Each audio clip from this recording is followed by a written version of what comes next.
Hey, we're here. Hello, everyone in the chat room. Hey Hi, guys. guys. I've already been talking to you, but hello again. Hello. Hello. And welcome. And we'll introduce this guy sitting next to me once we start the show. So in the meantime, you're just going to have to wait. Mystery guest. Mystery guest, yeah. It's the FAA. Gives me a check ride. And now the truth comes out. Whoops. That's me, I think. Hang on. All right, Steph, I can't find an IPA. I'm What? terribly sorry. I've got a Triple Crown hat trick, a golden ale. Sorry, guys. See, if you checked in an IPA on your Untapped, you get the IPA Day 2016 badge. Damn. And I've got an Eden Fuggle single hot blonde, neither of which Just continuing to talk. IPAs. Damn it. A true pro. Fuggles, that's a classic English hop. Is it? And that's, yeah, it's so good. It's such a good hop. It's in the Ministry of Silly Walks. And I actually know what that means now. All right. Okay. So let me see. I think I can turn that off. Okay, not the beach ball. Let's don't do that. We don't need beach balls today. Which system are we using today, Jeff? I don't even want to tell you. Is there a checklist for this system? No. Yeah, sort of. Okay, That's I a got to no. make sure that all these things are recording. All these channels. I have and a backup, so I think we have it covered. So let me turn off this one for a second. We're not going to hear you for a second.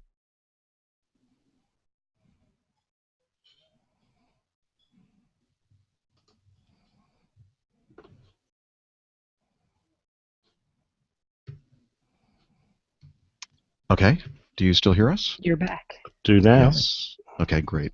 We're recording on the hard drive and on the H5 and on YouTube. So I think all systems are go for the moment. All right. That's what they said in Apollo 13, wasn't it? Well, don't worry about it. Famous last word. You had to bring that up, didn't you? Yeah. Okay. Well, Tom Hanks, he's a great spaceman. He's one of my favorite spacemen. Spaceman. Okay. Is that like an astronaut? Yeah. Okay. Okay, I'm going to do one more sound check and then we'll start. Flight 209, you're clear to Okay. take off. How's the volume on that? Pretty good? Sounds fine. Okay, good. Then I'll use that one for that, and then I'll use the other one for the intros. Okay, and then I need to pull up the Evernote page so I know what to say. Okay, y'all ready? Ready. All right, here we go. Airline Pilot Guy, episode 231. Flight 209, you're clear to take off. Roger.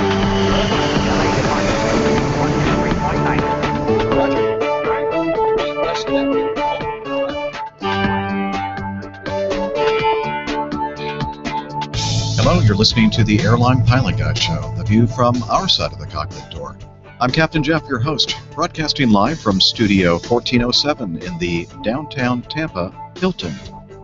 In today's episode, the crash of Emirates Flight 521, a pilot takes down an unruly passenger, the latest Miami Hick adventure, Miami Hick lost an engine, and, of course, a new Plain Tales episode, Black Bucks over the Atlantic.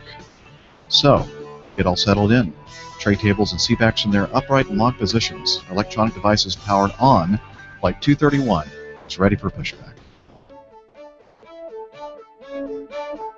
Hello, everyone, and welcome to the Airline Pilot Guy Show. It's an aviation podcast, and I'm an airline pilot for a major U.S. legacy carrier, and I'm a guy, so hence the name Airline Pilot Guy. And I am joined by someone sitting right next to me. I'll go ahead and introduce you. You know what? No, we're going to wait for a second. Let me introduce our guests via the internets, and we'll start with, of course, the beautiful, wonderful, nice Dr. Steph in Doctor?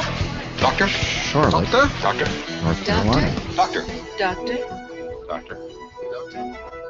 Well, that was far too kind of an introduction, but thank you very much, Jeff. Good to be back. For those of you who perhaps don't know me, like Captain Jeff said, my name's Dr. Steph. I am a physician here in Charlotte, and when I'm not practicing medicine. I like to be out flying. Not a airline pilot, but do have my commercial certificate here in the United States and spend a lot of free time and money doing that. So She is not an airline pilot, and she's not a guy. not but a guy. I'm not really fitting the bill here for the show so far. But she's the one that kind of lends the adult responsibility and behavior over everybody else that's involved in it. I do what I can. Certainly not kicking her out. Yep, and hey, do you hear that voice? Who's that? Sounds like someone over the pond. It's the great... Oops. Well, that was a very short introduction, wasn't it? Let me try that again. I don't know why it's not playing very long, but there you go. That's all you're going to get of Jerusalem, the hymn. This Captain Nick, he's an airline pilot for a major not U.S., a European carrier. He flies the wide bodies. What else can you add? Jeff, you're all flustered. What's the matter, mate? I don't know. That's what happens when things don't go as planned. I know. It just all falls apart instantly. Should we start over? Neville in the chat room was just asking how long before the first hiccup, and the answer was 30 seconds. We're here. We've arrived. Hi, everybody. Yes, Captain Nick here. I am indeed a European skipper on wide-bodied aircraft, flying Airbuses all over Europe. So if you want any Airbus questions answered, or I'm ex-military, so any ex-military stuff has to be a bit old-fashioned for me now, because I'm certainly the oldest one here. Anyway, great to be back on the show again, Jeff. Thank you very much indeed. You're welcome, sir. Always great to have you with us. I'm usually the oldest one here. An extra layer of credibility. But yeah, speaking of oldest, and I have actually no idea how old you are. No, you're absolutely right. I'm older. Okay. Well, this is the voice you hear is Haig Martirosian, and he is the Dean of Arts and Letters for the University of Tampa, right here in Tampa, and he's also a very well-known, I would say, world-renowned classical, classical organist, concert organist, and conductor and composer. Man, I can't speak straight today. And he's also, and the most important thing is that he's part of our Airline Pilot Guy community, and has been for quite some time. Here you go. Thank you, Jeff. Say something, please. It's an absolute honor to be here. I'm kind of blown away by it, as a matter of fact. But it just proves that this is a very diverse community that you've assembled out in Airline Pilot Guy land, and that there are people that listen to you who are not necessarily professionally involved with flying, right? And who have some sort of passion for aviation, and who most importantly have learned a lot by listening to this. I've been with you since somewhere in the mid '60s, or about APG 70 or so. I find each episode entertaining. I feel as though I'm part of this, and it's just a great pleasure. And when Jeff gave me a call or sent me a note and said, I'm in Tampa, come and sit in on this, I said, what a pleasure. I'm delighted to do it. So thank you. Yeah, so the deal was, we had gotten together before here in Tampa, and so I mentioned to him that I was going to be there again because it had been a while since we had met up with each other, and he said, "Oh yeah, I'm going to take you to maybe Cigar City Brewing, which of course, as many of you know, listening, that they make my favorite beer, High Lie IPA." And then you had another suggestion as well, and then so when we realized we were going to be recording the show today, I said, by the time we get finished, and I have to get up really early, like 3 o'clock in the morning early, actually, right around 3 o'clock in the morning. So I thought, maybe it's not going to work out for this week. I'm going to be back again next week. And then I said, hey, but just for the heck of it, if you're available anyway, why don't you come by and sit in front of this microphone? That's my pleasure. Join us. Very happy to be here. Excellent. Glad to have you here. Thank you, Stephanie. Absolutely. Adding a bit of class to the show. That's so nice. Yes. Probably too much. It's probably going to turn so many people away thinking, wow, this show is way too much If it gets class. too classy, let me know and we'll trash it up. Okay. I'll go home or something, right? Okay. No, Nick and I will bring it right back down. Don't worry. Yes, it's a bit like having a nun on board. I feel a bit inhibited and I can't say anything rude. Are you calling me a nun? Wow. Trust me. He is no nun. That's right. Trust me, Nick is not inhibited, I'm sure. Cool. Yeah. So anyway, well, let's move on. This past week was a big air show here in the United States called the EAA Air Venture in Oshkosh. Most of us just refer to it as Oshkosh because that's where it's located. And one of the APG community members, Glenn Toller from New Zealand. Came all the way, I think he's been coming to Oshkosh for many years, all the way from New Zealand. And he sent some feedback. He had a meetup there of some APG members. Let me just read what he sent to us. He said, hey all, it's Glenn Toller from New Zealand here, just giving a quick report on a record year at the EAA AirVenture. It was amazing this year. I noticed it almost straight away, the sheer numbers of visitors attending this year. I've also just read a news report from the EAA agreeing with me. My meetup at Oshkosh went okay. The weather delayed it by an hour, but some people turned up, which was good. A big nice to meet you to Jennifer, the woman who works at that airport we don't talk about, and to everyone else that I met this year at Oshkosh.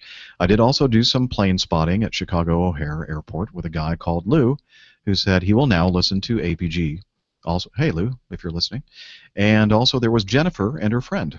So, a great year at Oshkosh with so much to see and so little time. The APG crew really do need to come to Oshkosh next year. Tailwinds and unlimited visibility to you all. So thank you, Glenn. Is Glenn with us in the chat room? I didn't check. He is. Oh, awesome. He's been going for 5 years now. 5 years. All right.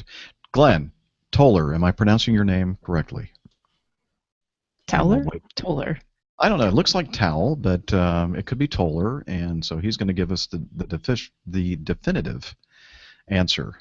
So let me pull up the chat room just to see what he's going to say. Probably about another 10 to 15 seconds. He will answer that. No, no, no. What is he saying no to? I don't know.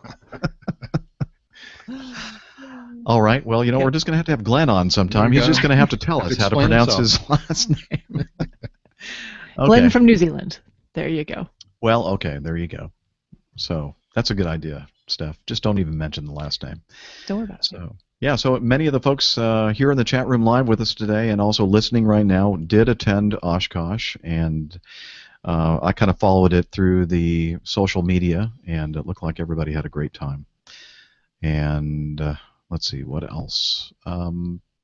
Farnborough. I've had a little bit more time now that we've been able to decompress a bit and think back on because so much happened that week that we were there, Steph, that there were things that I didn't even think about until like just a few days ago. I thought, yeah, I remember. Yeah, and it occurred to me driving around today, there's a lot of people I still need to get in touch with and thank formally for various different things, and hopefully you know who you are and don't think I'm just ignoring you, but yeah, I need a little time to decompress, get caught up on things, and back into the swing of things, and hopefully this weekend I'll have some time to get in touch with a few people who I need to do to thank. Basically. So when we, as we mentioned, Steph and I were not Steph, but I was staying over at Captain Nick's house for the few days before we ended up, and Steph did as well. One of the nights before we went to the Hogsback Inn, and we moved to the Hogsback Inn on Friday night, and then we were there Saturday night as well, and then back to Captain Nick's on Sunday. But there were some other folks in the APG community also staying at the Hogsback Inn. Owen. Shimizu, Barbara, and I'm sorry, Barbara, I don't remember your last name. I just know you by Barbara. And I know her last name. A lot of fun meeting her. Tillman Hireth, and Tillman has been with the community for quite some time, and he gave us a special gift, each of us on the crew. Oh, are you showing? What I'm holding? Yeah, I don't know if you can. Okay. I'm looking at mine, just the other side of the camera. I can't get to it because of the wire. Mine's right here. I'm not drinking my beer out of it right now because I drank a beer out of it. So if you're not watching the video, Steph is holding up a wonderful beer stein. What does it say on the it stein says there? the Circus Hostel Brewing Company, established Berlin, 2014. Yes. So he gave each of the crew one of these beer steins. And now the beer stein itself is awesome.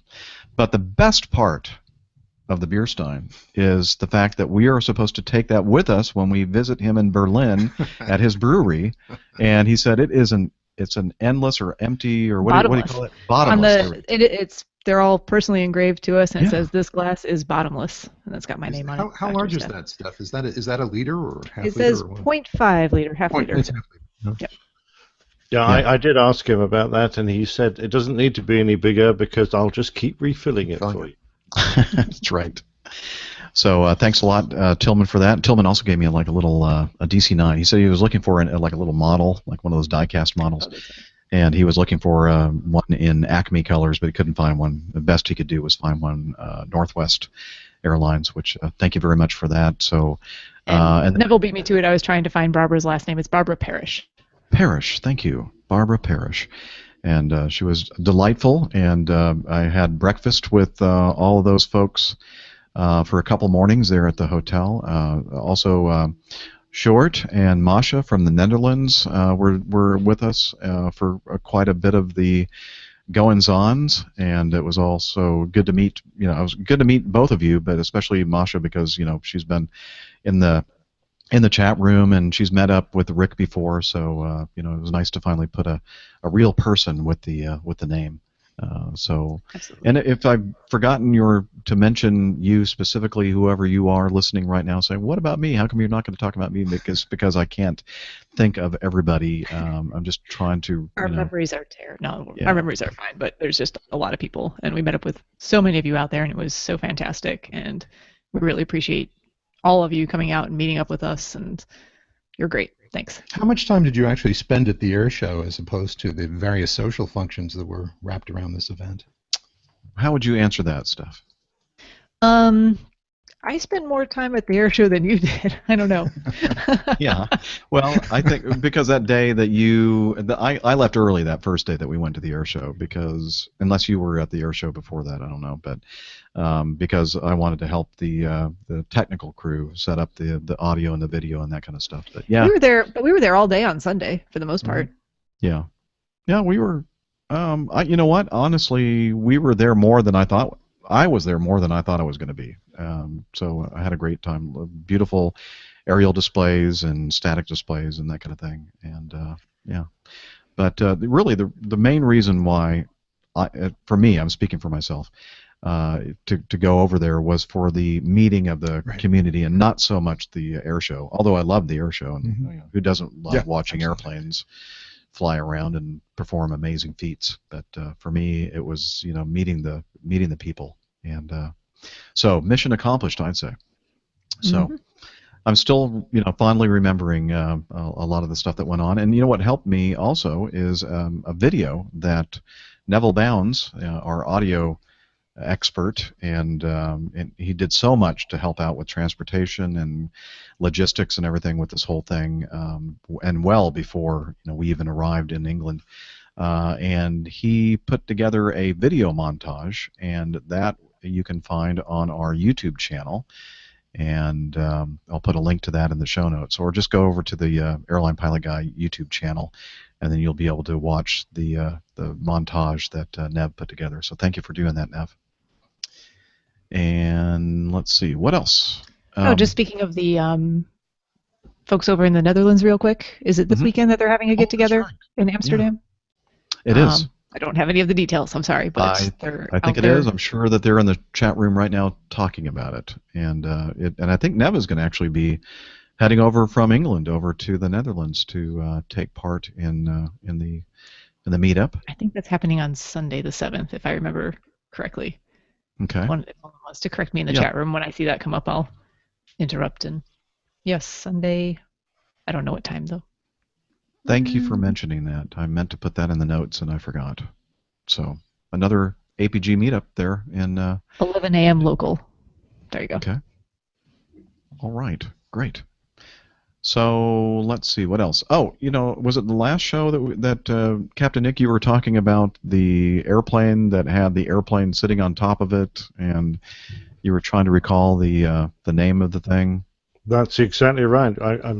We had a bit of a story about a flying boat called the Mars, and it triggered a little memory in my head, and I was trying to think of the name of the flying boat that flew with the little piggyback aircraft called Mercury. Now Mercury I couldn't remember. I couldn't remember the name of the flying boat that carried it, and these two got airborne together, and they did so that the little one then had the fuel, could carry enough fuel to get it across the Atlantic, carrying mail, post, that kind of stuff. And someone kindly, I knew someone would, corrected me. Thank you very much indeed. And reminded me it was the Maya, not the Mars flying boat, that was the mothership of that pair. It's a great little article, wasn't it?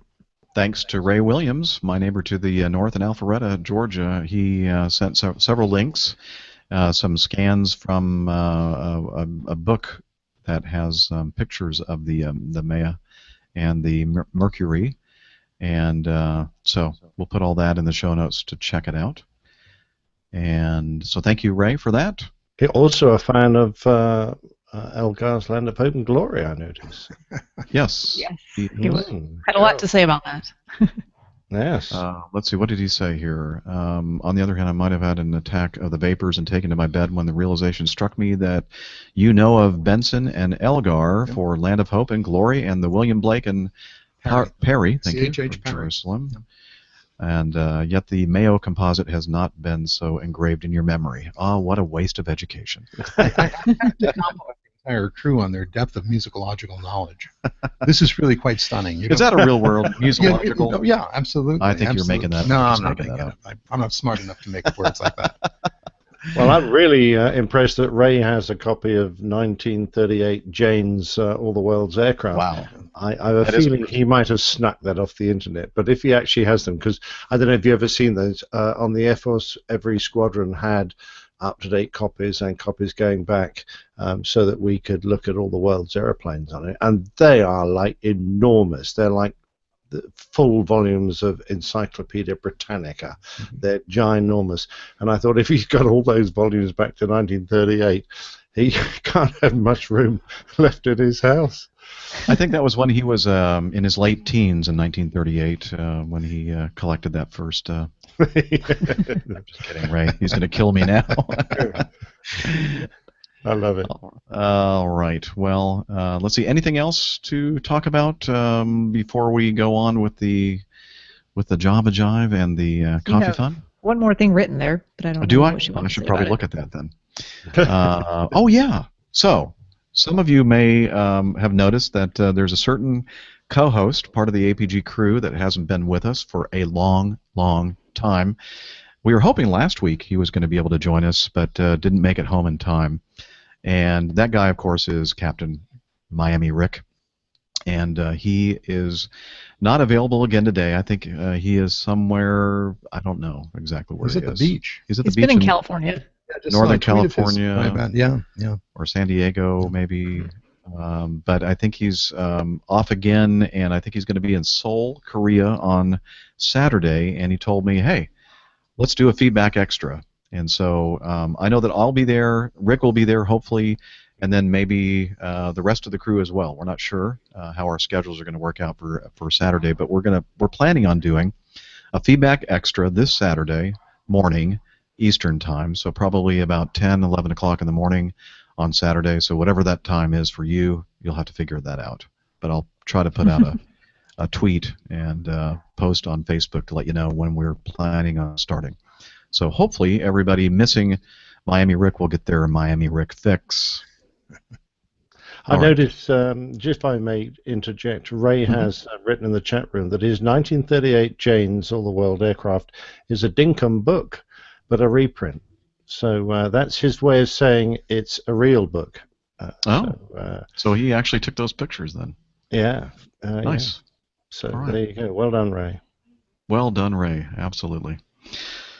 All righty. Well, now it is time for the Coffee Fund.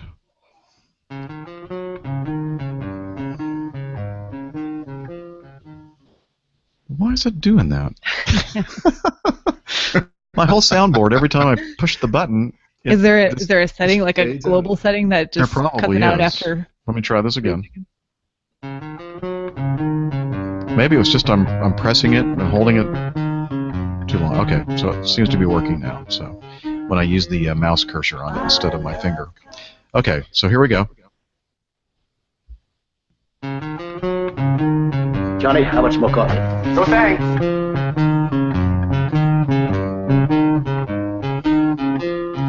I love coffee, I love tea, I love the the Java Jive and it loves me. Coffee and tea and the Java and me. A cup, a cup, a cup, a cup, a cup.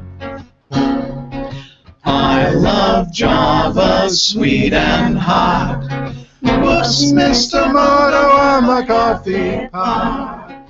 Shoot me the pot, or pour me a shot. A cup, a cup, a cup, a cup, a cup.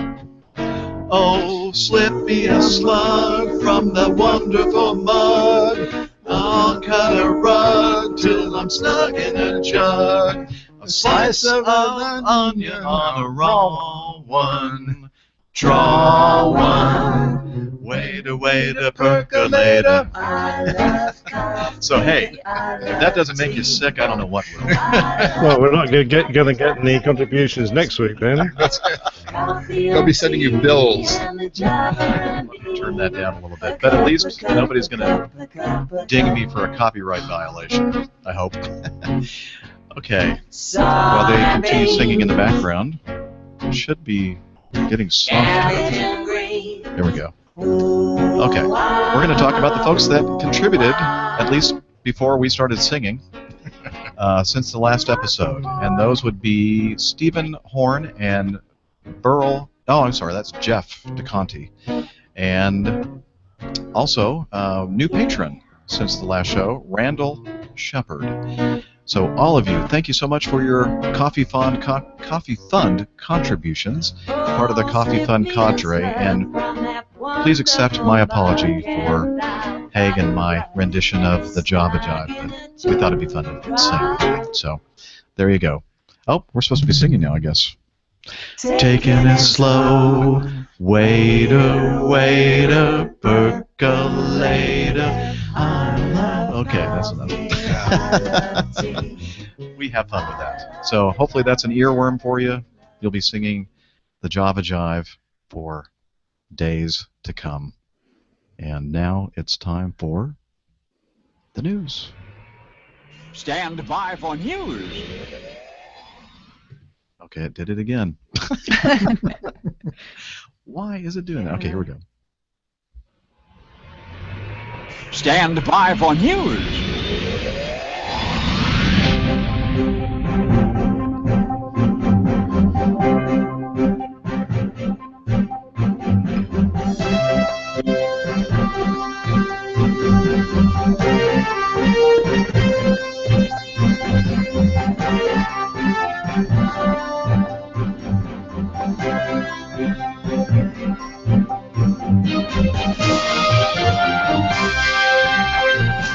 Well, we may as well as start off with the recent accident / crash at Dubai, and that was on the 3rd of August. We're recording this on the 4th, so this happened yesterday. An Emirates 777-300 touched down during a go-around, according to the Aviation Herald, without gear.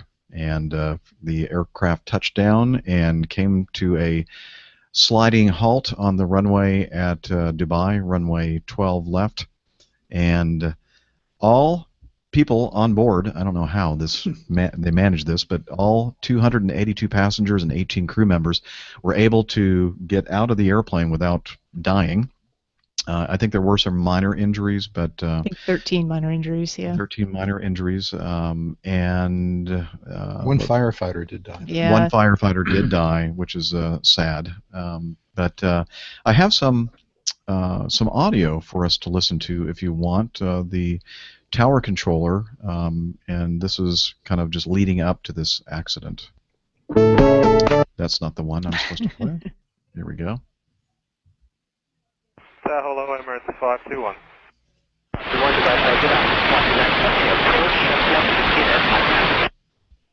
Continue planning Mike 9, Emirates 521. Okay, so I know it's hard to hear the tower controller because there's a lot of static. He said, continue, plan on exiting on one of the taxiways, Mike 9, and check gear down.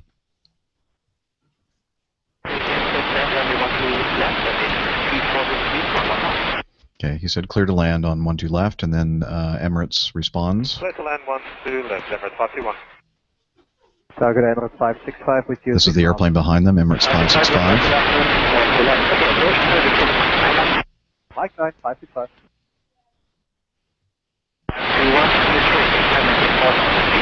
Okay, so that's the next piece of audio that we have. The tower controller gives Emirates 521 instructions for a go-around, climb straight ahead to 4,000. Straight ahead 4,000, Emirates 521.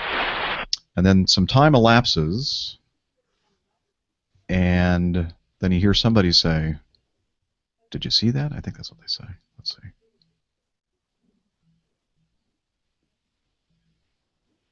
See that? And that's where we're going to stop it. And that's the airplane came to a stop at the end of the runway, sliding kind of sideways, turned about 90 degrees from the runway heading. And I guess somebody was commenting to anybody on the frequency, did you see that on the runway?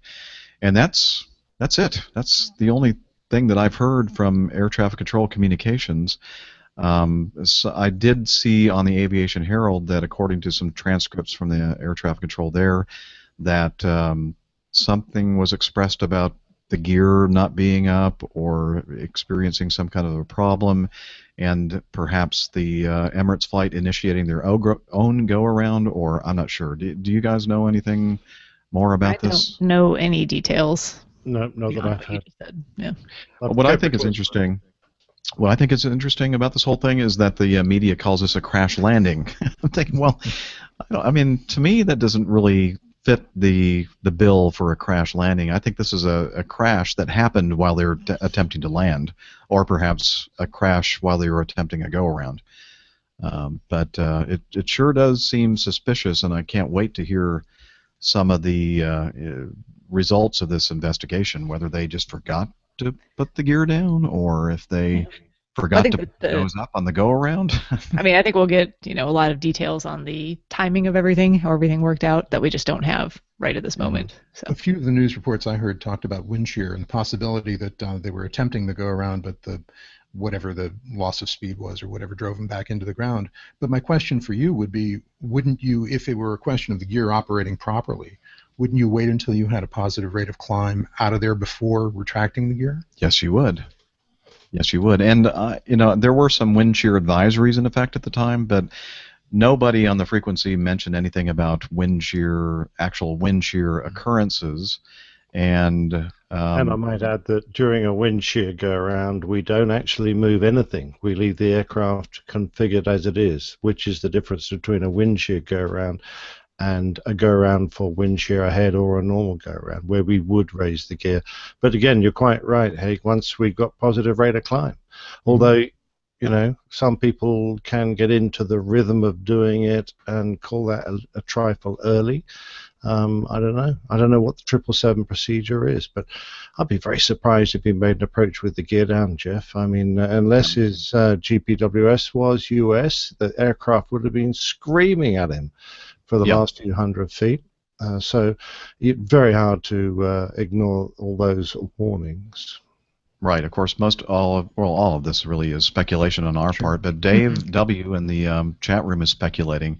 A bounced landing, go-around failed to activate the toga, raised the gear, and due to the lack of thrust, settled back on the runway before stalling or something. I don't know. And Pilot Pip, hey, Pilot Pip, a lot of press hyperbole about the Hero crew. I think time will show this to be a major. He censored himself up by the crew. Yeah, I'm kind of getting the feeling myself that that's what this is going to be.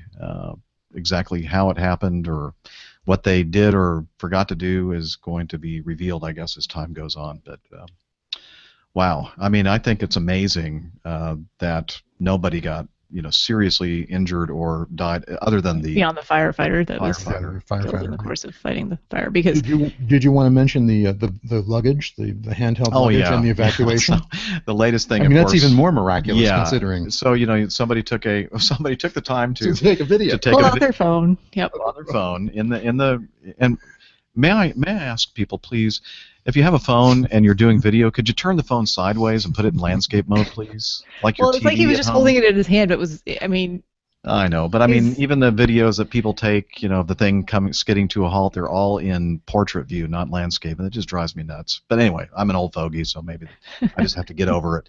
But I guess pretty soon we're going to have TV sets turned in portrait mode, right? Mhm. Is that the way we're going to start So you watching TV?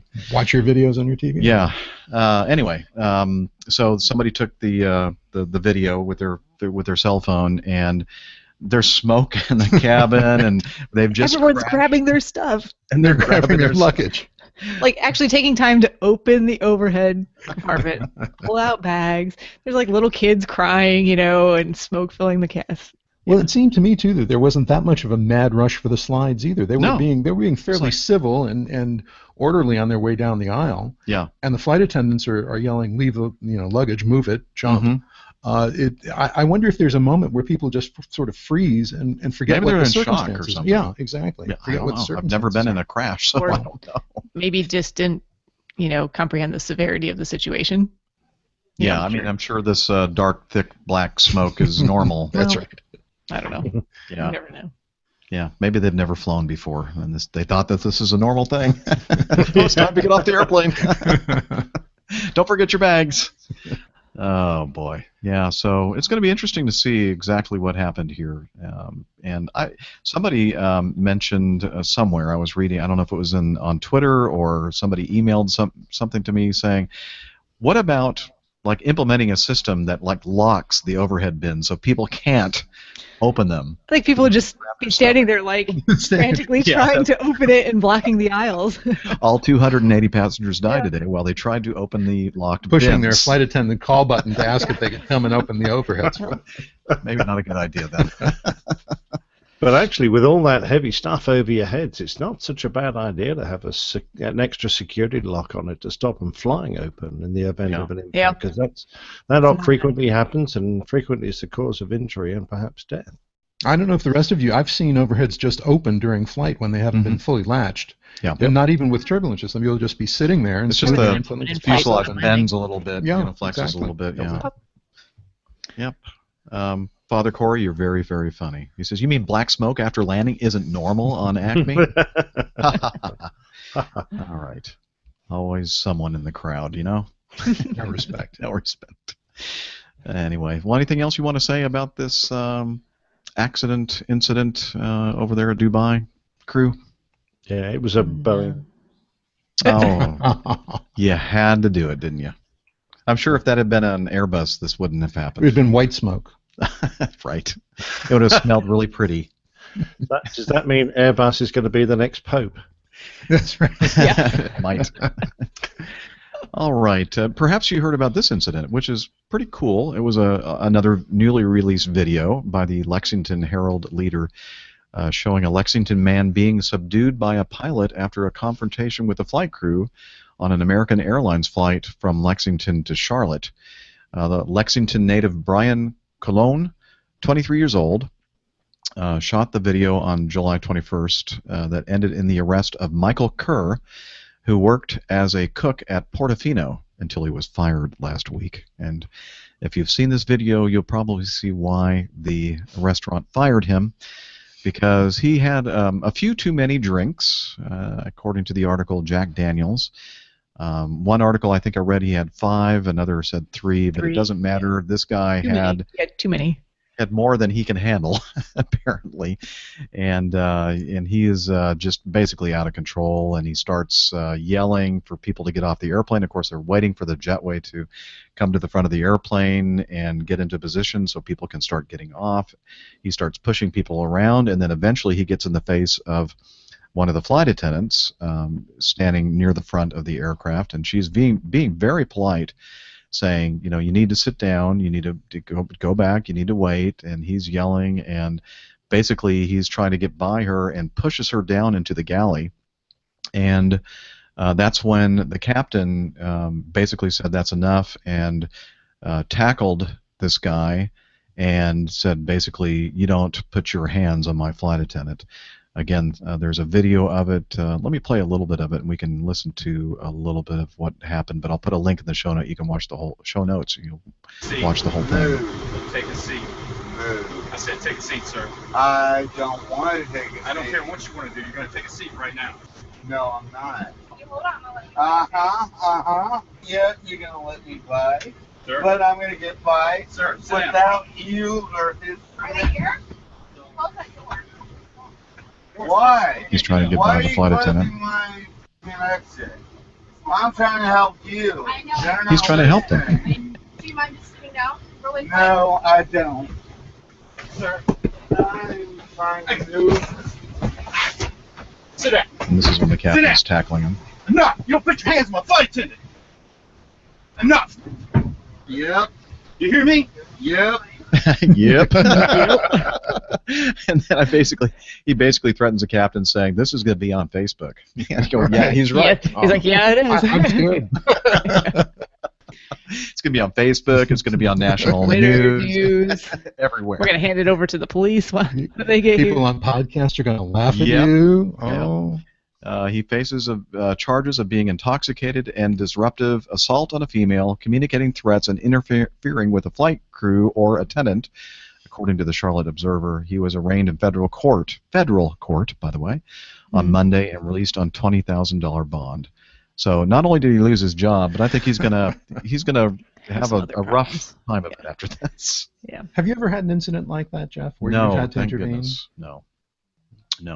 Would that have also been a case where, had there been, for example, an air marshal on board, that person would have gotten involved? Or Probably. would they have not blown their cover there? Probably. And then usually, unless they think it's some kind of a terrorist-related thing, they're probably not going to get involved. But Right. I think in this instance, especially at the end of the flight, I'm almost positive that if there had been an air marshal on that flight, that they would have had something to help out with the because anytime there's something going on like physical activity, like this guy was actually starting to push and shove people, that's when the air marshals will say, okay, that's enough, and they'll also act anytime any of the crew members asks for their assistance, but they usually try to stay incognito. What about the role of passengers, of people that are bystanders, essentially, that see something that's a threatening situation? Would you, as the person in charge, want their assistance, or would it be more of a hindrance in some cases? I think usually, we've seen some of these cases in the past, and I think usually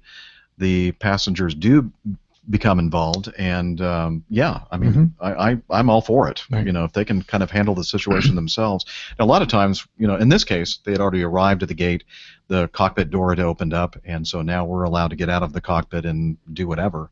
But a lot of these kind of situations occur when we're still in flight and the cockpit door is closed, and we are not allowed to open up that door and do anything. And basically, you're on your own back there in the cabin. But that's kind of curious here, because if the cabin door is open and this fellow is just trying to get off, which is what it looked like, he wanted to push past the flight attendant and get out the door. Right.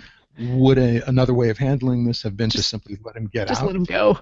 Well, I think they Said said they that take the your seat? jetway wasn't actually quite up to the airplane yet. Well, okay. the first yeah. step would That take care of the whole thing. That would have Yeah. taken care of it. Yeah, I think the problem is that he was pushing and shoving the flight attendant, so he was, I think if that had not occurred and he just stood there and was unruly until the jet bridge came up, that would have been a different story. Pilot Pip says Jerry Springer Airlines. Well, hey, all the fun, exciting stuff happens in Charlotte. I'll just Now, Apparently. just to put my sixpenny worth in, on a long haul operation, it's very important that the crew know how to calm these situations down, because when you're hours from a destination, the last thing you need to be doing is trying to restrain a large and drunk male on the aircraft. And the only input I'm going to put here is that the crew really didn't do much, in my mind, to try and placate this bloke and calm him down. All they were doing were directing instruction to him. Go back in your seat and sit down. And the cabin crew stood directly in front of him and blocked his way. Now, I have a feeling that this could have been, as an alternative, handled slightly differently. Now, you guys may not agree with me, and I'm quite happy to take a hit there, because the captain stepped in, threw this guy on the ground, and he's gone to jail, probably. He's certainly gone to court. But this could have ended with a little bit more thought, in a vastly different scenario, with this guy who's lost his job, not in a very good situation, stumbling off the airplane, kind of happy drunk rather than someone that's have yet another problem in his life now to deal with. Well, I think he lost his job because of his action on this flight. Oh, really? Right, but Well, in yeah. that case, the ramifications of this action are quite severe for him. So he's going to take a lot of punishment for this. And having dealt with and had my crew deal with drunken passengers on board, the resort to violence is always the absolute last option. And I felt that this might have been treated slightly differently. The fact that it ended up in the news meant that, we're all able to guess. And I would hate to double guess a situation because we weren't there. But, Captain Nick, this is America. We take care of things. Well, yeah, I know. I know you do. So I'm very glad the captain wasn't one of those guys with a gun on his holster. Well, then that would have been a completely different matter, and he would have been the one going to jail because they're not allowed to do that. There's another part of the story that's a little curious too. It's a bit of a footnote, but the news report, I was just looking at one of them, said that the police arrived 15 or 20 minutes later. Isn't that sort of a long response time? My experience in Charlotte, it's a busy hub, and there's police officers all over the place. Yeah, there absolutely are. So I can't imagine why it would have taken 20 minutes to get to that. I don't know. Yeah, that kind of surprised me as well. But just out of curiosity, Nick, what would have you done if you had enough time to think about it and placate this situation without the... Well, the idea is to de-escalate, not to continue to confront, where you get to the point where you've got a completely sober and hopefully a captain with all his wits about him confronting this bloke to the point where he felt he had to, either of them, resort to violence. And my idea would, you've got to talk to the guy, see if you can get through to him and find out what he wants to do.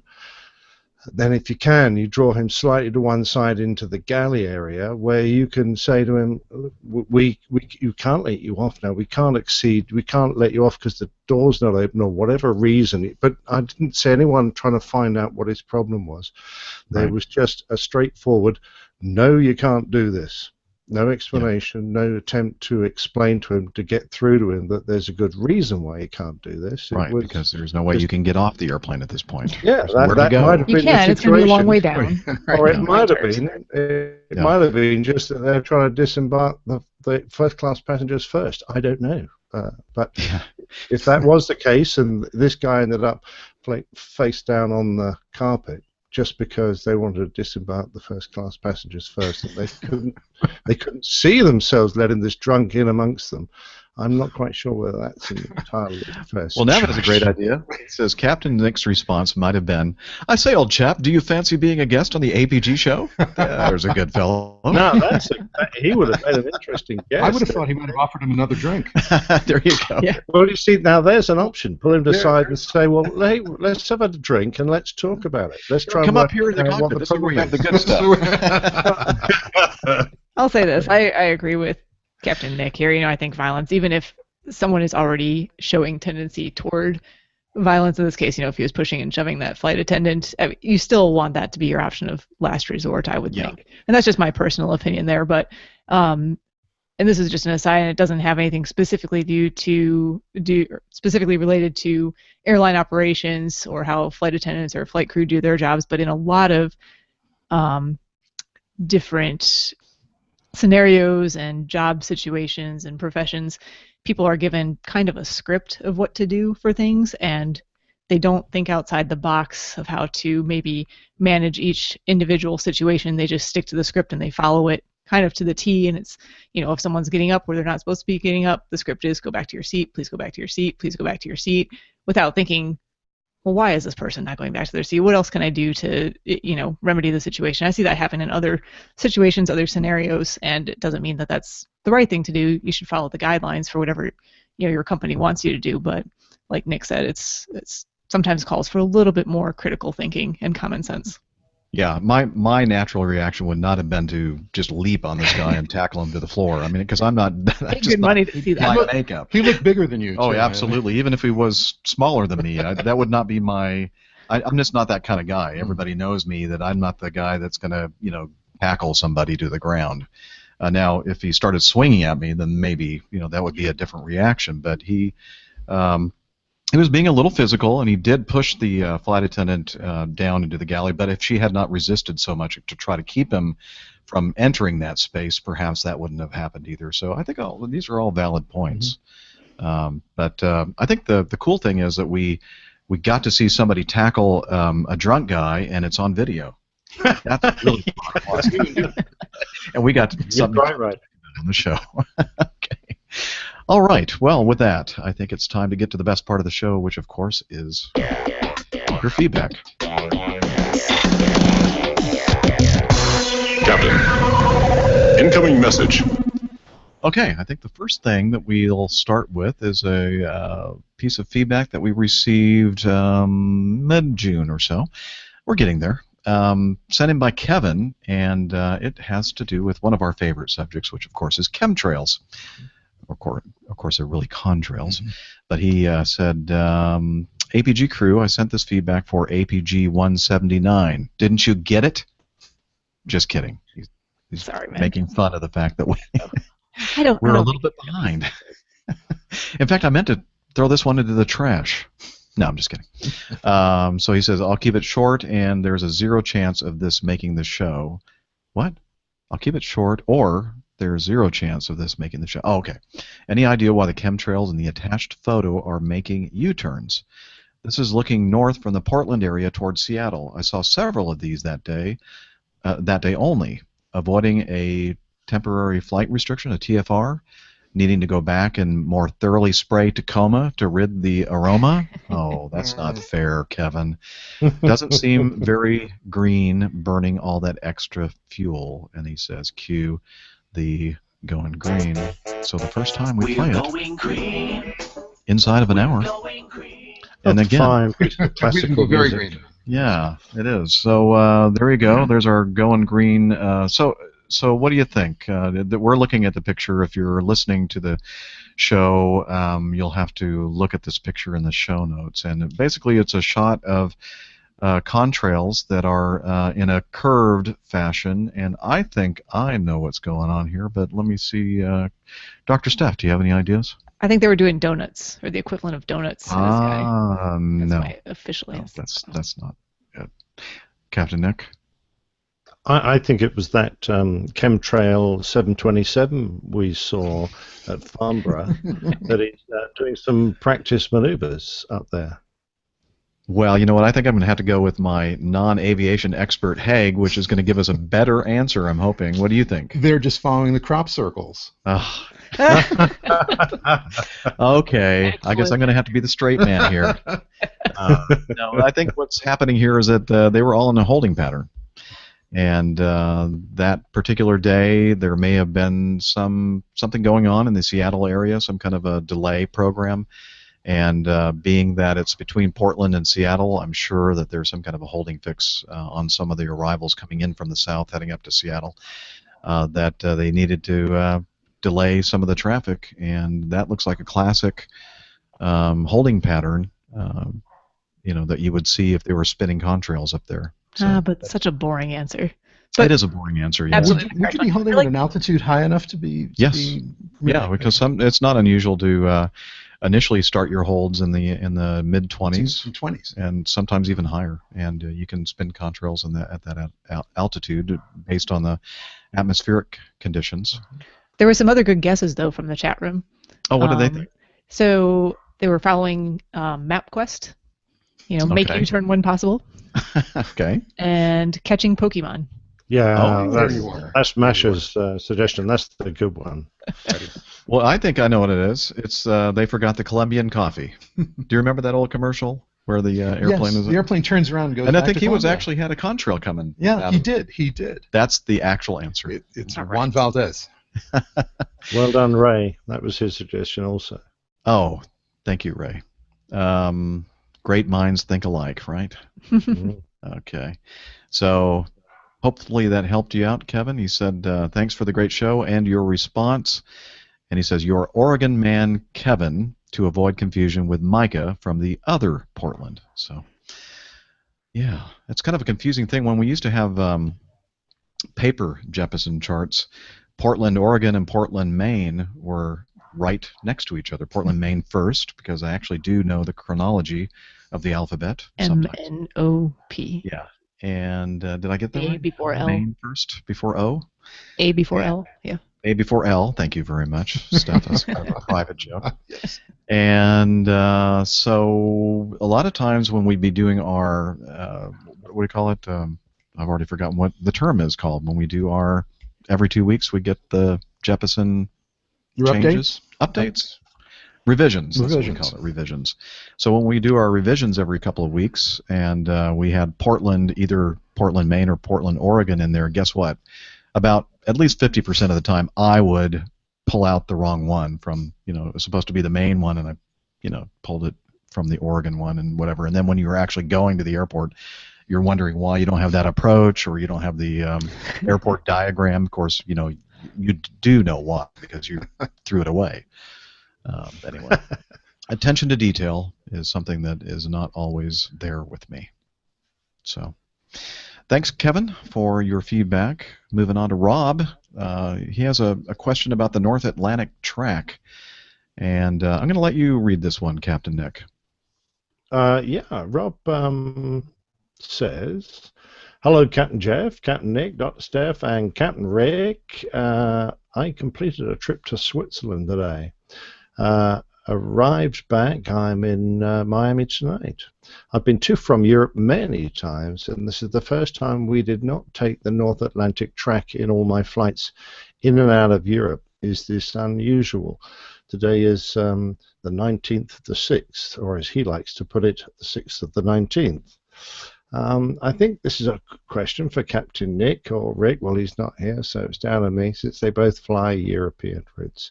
Can you explain what might have happened? I would assume it has to do with weather and fuel burn. Perhaps you could expand. And he also says he loves the show.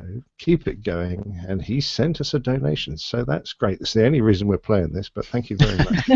And he also bought a T-shirt. I'm supposed to tell people that, Nick. Yeah, Cheers, Rob. sorry. Cheers. Sorry, thanks, was Rob. in your little notes there.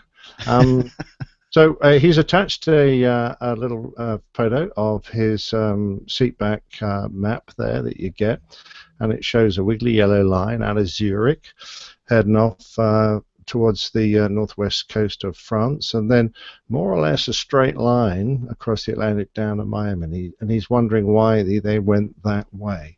And I actually took a look at the routes for that day, and the reason is, old chap, is because the headwinds were light on that route, and it's probably close to the Great Circle. It may not have been the perfect Great Circle, but I suspect if you've gone much further north onto a Great Circle, and for those who don't know what that is, it's the shortest distance between 2 points on a globe. So when you look at it on a flat map, it often doesn't look as if you're going the straightest line, but it depends entirely on how you have skinned the globe and stretched the skin out to turn it into a flat map, which is something that always distorts and makes the world look very funny.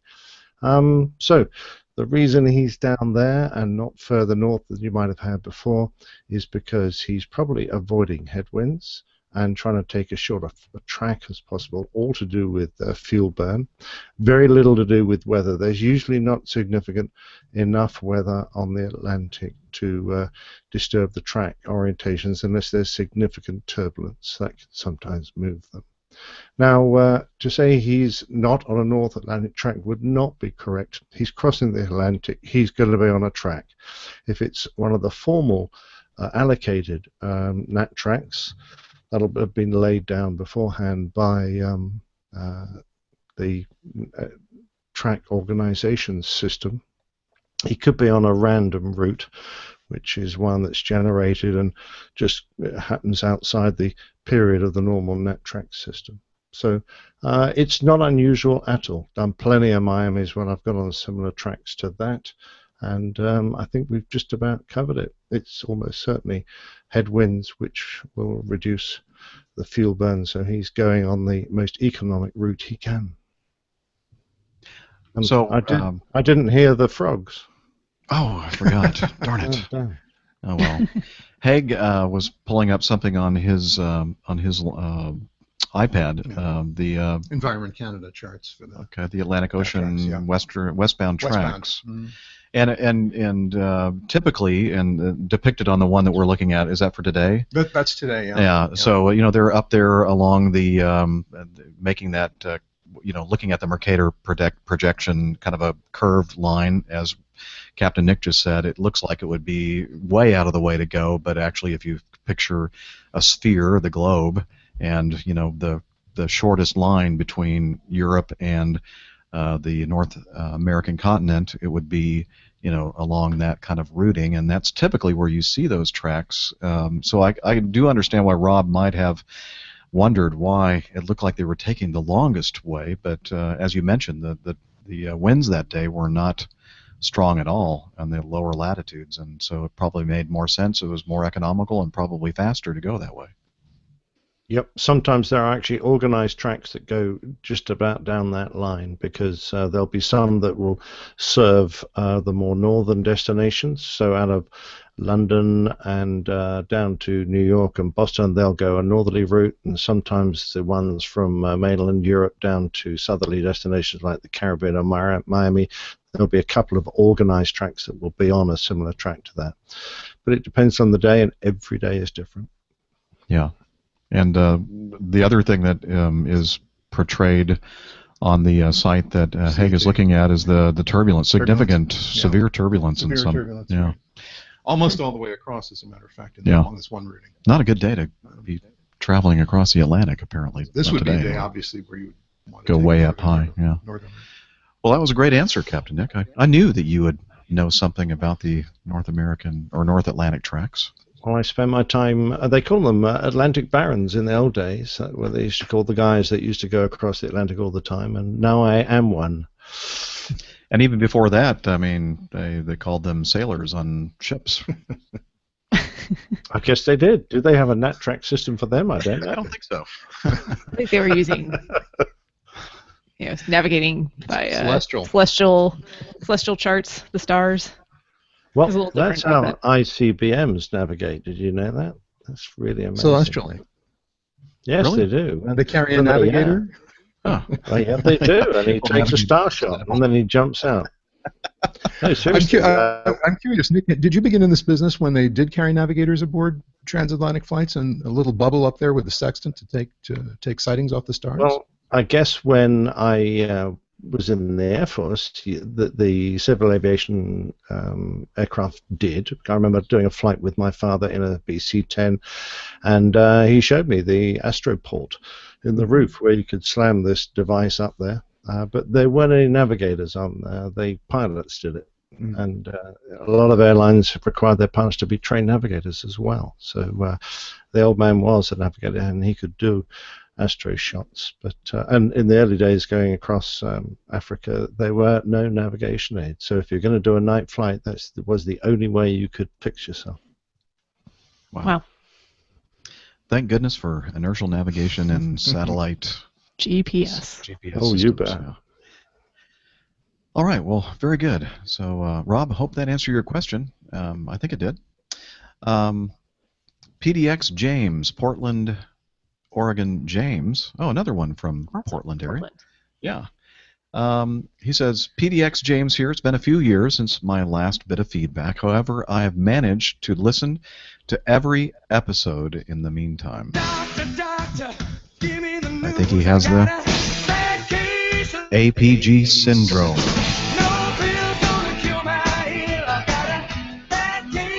APG syndrome.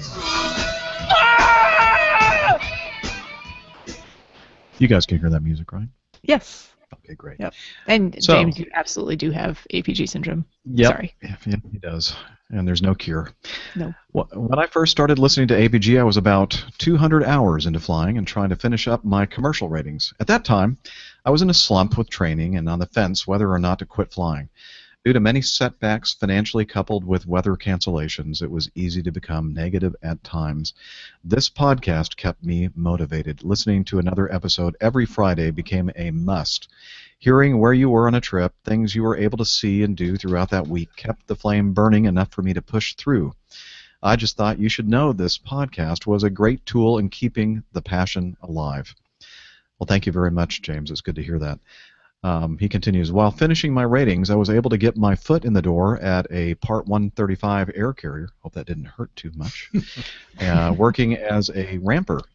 This quickly led to an opportunity to fly as a first officer with very low hours once I completed my commercial single-engine land. I built time and experience very rapidly, and fast forward 16 months, I am now above ATP minimums, flying as a captain on the Cessna 208 Caravan. I just accepted a job offer with a well-known Part 121 carrier here in the Pacific Northwest as a first officer on the Q400. Yay. Congratulations. That's super. Oops. Boy, this thing's really acting up today. Stop. Thank you. Thank you very much. It is crazy to think not even a year and a half ago all this seemed so far away and not even possible at times. So to any APG listeners out there, if you find yourself against the ropes or stagnant in training, keep pushing forward. Every day, wake up and tell yourself, I will make some sort of step towards my aviation goal. Even if it's not in the airplane, maybe digging into the systems of your current aircraft or hand-flying emergencies at your dining room table. Try not to stand idle. That is when the negativity will build. As they say, anything worth getting is not easy to get, or something of that sort. The reason I decided to submit, so he goes, I think that's actually the most important part of his feedback, in my opinion, is the fact that he accomplished something fantastic, and he kept pushing on, and we're so proud and honored that we were a part of this journey for you, PDX James. So thank you for letting us know. So he goes on, the real reason I decided to submit feedback has to do with the Cirrus crash in Houston.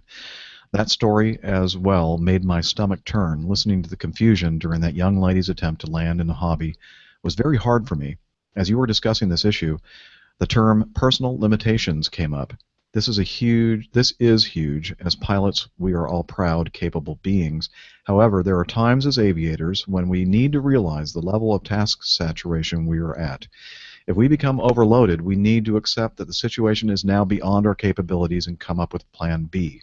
Whether that's telling ATC unable, then clearly stating what you need in order to remain safe, or just scratch the idea of landing at that particular airport, find another one.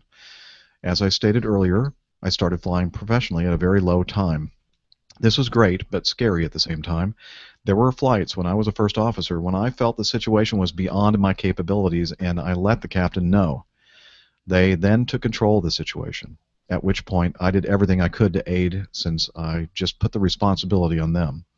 Flying for an airline, personal limitations will be expanded faster than when flying in the training environment. After all, we're in the business to move people from point A to point B. We can't just cancel a flight because of a 20 to 30 knot crosswind, or there's a half-mile viz at our destination with light to moderate icing en route. If it's legal, we go.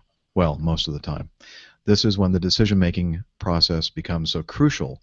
We've all been through the training, but without sound judgment, we can find ourselves in hairball situations quite rapidly. Another piggyback I will add to that conversation in regards to air traffic control. If you do not feel that the plane is capable of what they're asking, tell them. They are there to provide us with a service, which they do a very good job of 99.9% of the time. Miami Rick hit the nail on the head by stating that smaller planes are affected more with gusty and heavy winds, a situation I remember from this last year flying the Caravan, which coincidentally happened at the other big airport in Houston. We were landing on the 26s with winds at 160, variable 180, 18 gusting 30. This was actually my first flight into Houston as a captain, so my nerves were already high. Landing a Caravan into a huge Class Bravo airport can be tricky, as we are slower than all the other planes funneling in from all over the world. Those wind conditions were certainly not easy for a 9,000-pound aircraft. At this point, I had a decent amount of crosswind landings under my belt, but still felt a little uneasy about it. I was cleared to land on 26 left. The only reason I continued with the attempt was the runway length. The runway was over 11,000 feet long. In a Caravan, that is more than enough runway in any condition. So we landed with the flaps up, brought it in a little faster considering the gust factor, and made a safe landing. Was it a greaser? Heck no, but it was a safe one. If things became unstable at any point during the attempt, I briefed the first officer and told him not only request runway 15 on the go-around, but to tell them runway 15. Not request it, but tell them that's where they were going to go. A few weeks later, the same situation was present. The only difference was that the field was clear and a million. So at that time, I requested runway 15. The tower did not seem very pleased, but nonetheless cleared me for a left base to 15. The reason I shared that story is because as pilots, that plane and all of the passengers are our responsibility. So our ability to make the safest decision is imperative. At times, will our skills be tested? Absolutely. At times, we'll feel a heightened state of awareness due to weather, or at times, will we feel a heightened state of awareness due to weather conditions? I know I do, but that is what we get paid to do. Our great office view does come with a price at times. Being able to quickly assess a situation and implement the controls needed to safely execute a task with the best outcome. Do mistakes happen? Yep. With that being said, we need to be able to realize the mistake and correct it before the holes in the Swiss cheese align.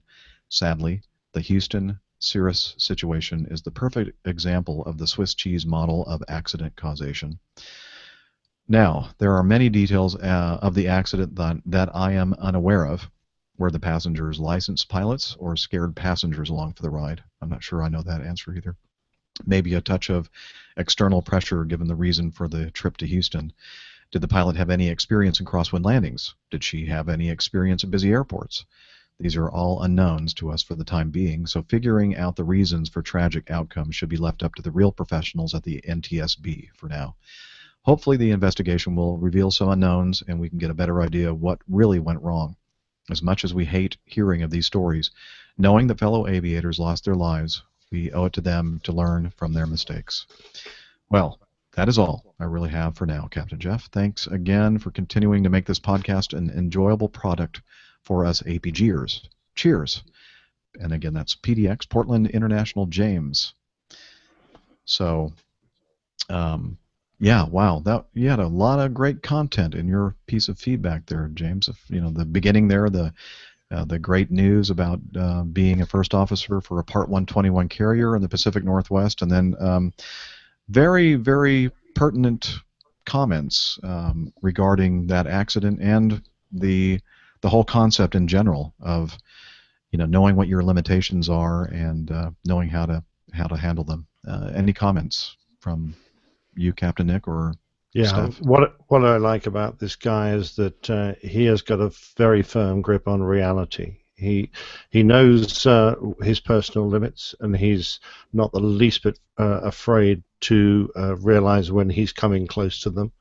And he seems to be a guy that is very capable of making good decisions and not allowing himself to be pushed into difficult corners. So I applaud him, and I only hope his career carries on, and he ends up on a big jet one day, because people with that level of judgment are not as common as you would think. And I like to see guys like that get on in their aviation careers.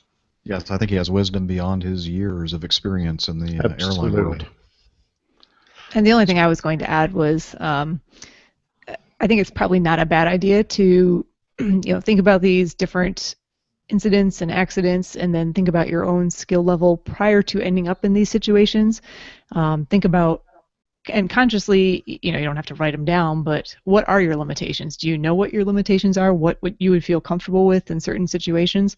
Certainly that's going to be something that's flexible and may need to change from time to time, but you may want to have a good rough idea of what your personal limits are, and if it starts to exceed those limits, have a firm hard line. I'm not going to do that. I'm going to ask for something different, say unable, whatever it is you need to do to get through the situation safely.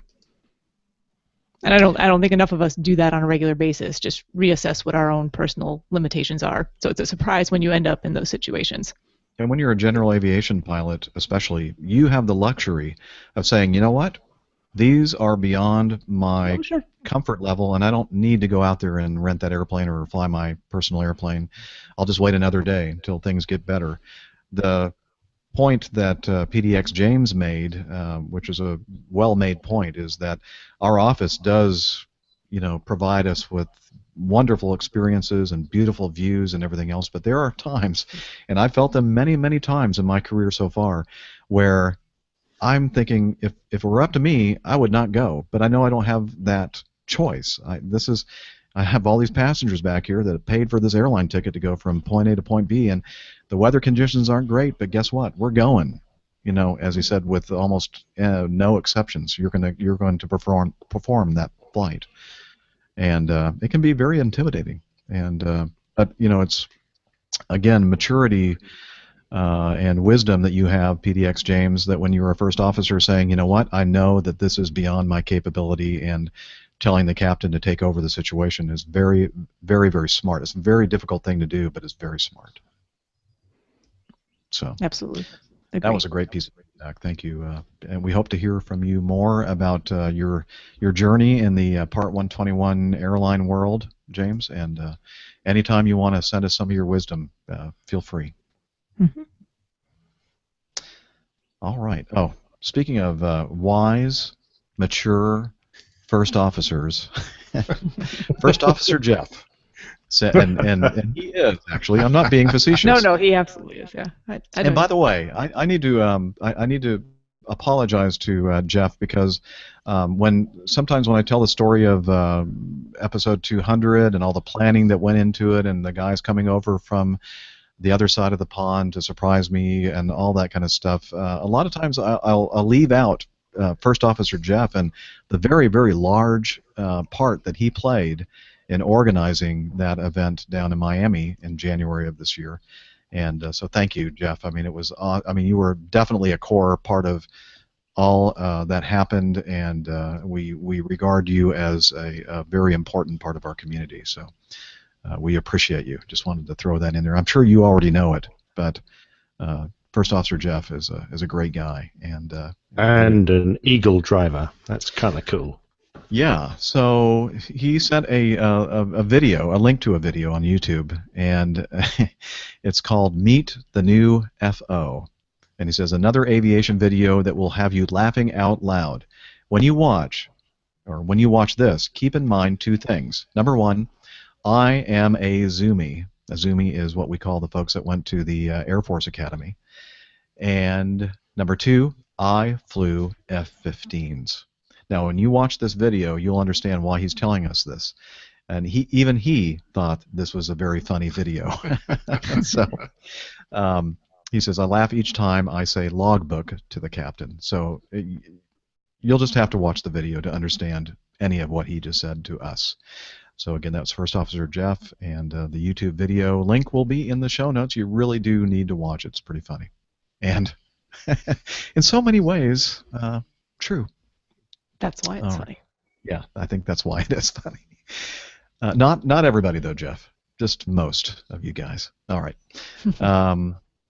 Let's see. What do I have here? Max sent in an article from what? Trying to decide what company this was. I can't tell. Market Watch. Yeah, that's right. Market Watch. He sent us an article from Market Watch. Goldman Sachs note on FAA's small UAS rule, Part 107, opening the new drone economy. So he sent us a link to that, and it's been a little while. Of course, he sent this feedback in quite some time ago, June 22nd.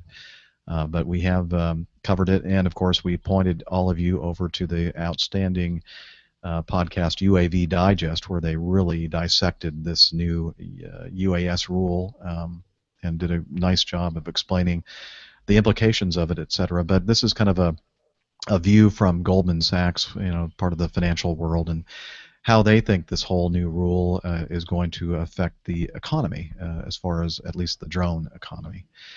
And then finally, he also sent in a question about auto brakes. He says, is it Acme's policy to use auto brakes on most, if not all, landings? If not, what percentage of the time would you say you at least set it and use it for initial braking before going manual? In other words, is it typical or rather rare to land with auto brake selected off and full manual braking control? So, Max, to answer your question about this, I can only tell you what the normal thing is for me in the airplane that I fly right now. I fly the Mad Dog. We do have auto brakes. The auto brake system is probably not as sophisticated as some of the other airplanes out there, like those Airbuses and Boeings. Yeah, it's a trapdoor and an anchor, isn't it, Jeff? Yeah, it's just a step above that. Okay. And now it is required for us to use the auto brake system if it's, if it works for auto lands, like Category 2, Category 3 auto land approaches. However, we do have some relief if the auto braking system is not working. But and I will use it in situations where, especially in the wintertime, when we're going into a place that has snow-covered, ice-covered, or combination of the two runways, and perhaps it's not a extremely long runway. I will definitely choose to use the auto braking system, and I'll use it. In the airplane that I fly, we have minimum, medium, and maximum. And minimum on the 88 is almost like not ever even putting the brakes on.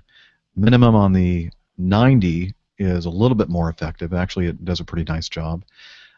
Medium on the 88 is pretty much the standard setting when you are using auto brakes. And the maximum setting is great when you're landing at LaGuardia with a snow-covered runway and you really want to stop that airplane. And I've used it a few times. Max auto braking really works well.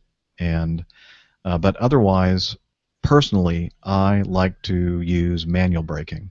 But I don't think that that's the norm for all the fleets and probably not all the airlines. And I'm pretty sure that there are some airlines that do have, the standard operating procedure is to always use the auto brake system. So perhaps Captain Nick can let us know what the deal is with Acme Red.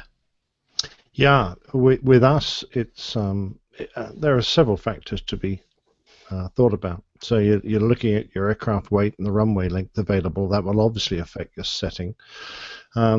If it's a pretty standard, fairly long international runway, we're going to, generally speaking, land with auto brake low in dry conditions and medium in wet conditions. That's fairly standard. But we have to bear in mind that if it's a quick turnaround, we can't afford to heat the brakes up too much because you can't get airborne. And the Airbuses that I fly, if the brake temperatures are over 300 degrees C, if you've cooked the brakes up to, say, 450 and you haven't got time to let them cool down, then the next guy can't get airborne, which is kind of a bit of a restriction on him. So we obviously don't brake too hard.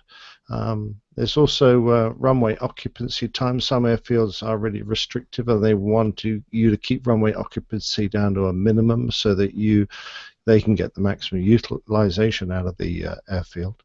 And also we have to bear in mind that ceramic brakes, they wear quite excessively when they're cold. So you need to get the brakes fairly rapidly up to temperature. We're talking around 200 degrees centigrade here. And then they're very efficient and they don't wear a lot and they last for ages. So if you're using the brakes too gently, then you can create excessive wear. If you use the brakes too much, you get the brakes too hot, you can't turn the airplane around quickly. So you've really got to try and find that happy medium. So a lot of it goes down to experience, and there's no simple one-word answer. But generally speaking, we will always land with auto brakes, and we will kick them off depending on how well the aircraft is stopping, how much runway is coming up, where the expected turnoff is, and how quickly we want the airplane to stop, or whether we want to roll through a bit and save a bit of brake temperature increase. So I hope that kind of answers your question. Is there a correlation between manual braking and the amount of wear on brakes as opposed to auto braking? In other words, is the automatic system more efficient in terms of how it utilizes the technology there as opposed to a human input? I would imagine it's probably more efficient and probably results in less wear, but I'm not sure. I don't know what the data is on that. Do you know, Captain Nick?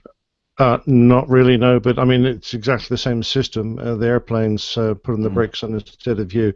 They're just doing it to a deceleration rate. So they're judging the amount of brake to apply to create a certain amount of deceleration g-force that you can measure in an accelerometer. Now, if you use more thrust reverse, you'll get less brake, and you'll end up with the same deceleration force, which might not be to your advantage because you might want to get the brakes up above 200 degrees centigrade so that your brake wear is low. So some airfields you won't use thrust reverse for that reason. Other airfields you use max thrust reverse because it's short, you're going to be using a lot of brake. You'll probably start with medium and then come on the brakes a bit more later on, and you want max thrust reverse to try and limit the temperature the brake's going to reach. It's all a juggling match, and that's just one of many little mental equations we have to run through our heads when we're landing. And sometimes you have to change your mind halfway through the landing roll if you unexpectedly encounter a slightly damp runway, or you know, it's a bit slick with a lot of rubber that's been laid down, and you have to change your mind. So it's all that's airmanship, I guess. Yep. On the 90, where we a lot of the times will, if the runway is a decent length, we'll go into reverse and we won't even touch the brakes until we're around 80 knots. So because the reversers work so well on that airplane, that's one of the nice things about that airplane. But the 88, that's a completely different animal. The reversers are like just make noise. I think they actually do. They're just there for looks. Like, ooh, what does that do? Nothing. Oh, that's cool. Listen to all that noise. No, I'm just kidding. It does really have an effect, but it just doesn't have the. It's just not as. Not the oomph, the same. Yeah, it's like I remember the first time I flew the MD-90 and put it into reverse, and I really did think that my first officer had put the brakes on. And I looked down to see if the auto brake system was on, and then I realized, wait a minute. But that was from the reverse? Is it one of the RJs or the Embraers that are on the line these days that don't have thrust reversers? The only option you have is braking. I think some of the early 50-seat RJs didn't have, but I'm not sure if that was some just like the early ones, and then they started putting the reversers on there. I think most of them have reversers, but I'm not. Because sitting in back and listening, it's an interesting experience when you actually touch down and you don't hear. Yeah, you're going, whoa, and it gets very quiet. You're just rolling along, and suddenly there's this braking. Yeah. All right. Anything else before we move on? I don't have anything to add to that. No. Okay. Kirk sent us some feedback, and is that Captain Kirk? Captain Kirk. Yes. Star Trek Enterprise. Just for you, Nick. Oh, yeah. Excellent. Wow. Hello, everyone. I'm glad to be hearing everyone back on the same podcast again. Oh, well, this has probably been a while then. Not quite. Probably about 3 or 4 weeks, yeah. Yeah, June 24th, I think, is when he sent this. Anyway, it's Captain Kirk here. My last feedback was read on the extra episode 220.5, stating that I was a flight instructor attempting... Oh, I need to stretch this out so I can read the whole sentence. Attempting to move into competitive air racing and aerobatics. Oh, yeah, I remember that one. Mm-hmm. With that, I congratulate Miami Rick on the new position on the massive 747. That's an accomplishment to be proud of. Now I'm sending in this feedback not to ask a question, but to share with you all a project I have taken upon myself to do. I've created a blog to chronicle my journey to a dream. Even if I don't reach that goal, maybe I can... Maybe I can inspire someone else to do so. Thank you. I don't know why my screen's just not wide enough. No, I have to scroll side. Okay. I'm having trouble with manipulating my computers today for some reason. I don't know why. Anyway. Well, he goes, Do you got the rest of it? Or do you Yeah, want go me to- ahead. You Oh, okay. please, somebody help me. Help me. Just to recap, he says, now I'm sending this feedback not to ask a question, but to share with you all a project I have taken upon myself to do. I've created a blog to chronicle my journey to a dream. Even if I don't reach that goal, maybe I can inspire someone else to do so. Could you please share this link on your show? I call this blog The Upline, and it can be found at https colon forward slash or backslash the No, upline there's no backslash in there, Steph. forward slash. I forget. Just say slash. Slash. You know which one it is. Oh, I knew I was going to mess that up. Sorry. How about just leave out the W's and theupline.wordpress.com. Yes. How about that? Perfect. Thank you to everyone. Take care, and God bless y'all. Woohoo! Woohoo! So I snagged a capture of one of his first posts on the Upline blog, and but we're not going to read all the different posts here. That's up to you, dear listener, to head over to the Upline blog. Again, as Steph said, the Upline, all one word, the upline.wordpress.com. We'll have a link to that in the show notes. Thanks, Kirk. Hopefully your journey is going well, and you attain your dream of becoming a aerobatic and air racing competitive flying person. Probably a better way to say that, but I don't know of it. That was me, not him. Okay, David. I hate it when I'm just like falling all over myself with verbal trips. Diarrhea. And you notice how they helped me out there. They just stayed silent completely. I know she did too. Friends like that. Yeah. Wow. Okay. Hello? Is this on? Okay. Clutching What? I'm sorry? You're clutching it. You can't hear a word. All right. David writes, in episode 225, you guys were talking about the regional jet that was getting pressured to take off. Here is a link to a similar story from Air and Space magazine, and he puts a link in the show notes. And no, he didn't put the link in the show notes. I'm going to do that, but he sent it in his feedback. And he says, here's a key paragraph from the story. Quote, that was 20 years ago. Now I'm the old salt. Thousands of flight hours later, I still remember what I learned that day. Never allow external pressures to force a decision on any matter of safety. And never ignore the voice in my head that says something isn't right. Frequently, it's the only one making sense.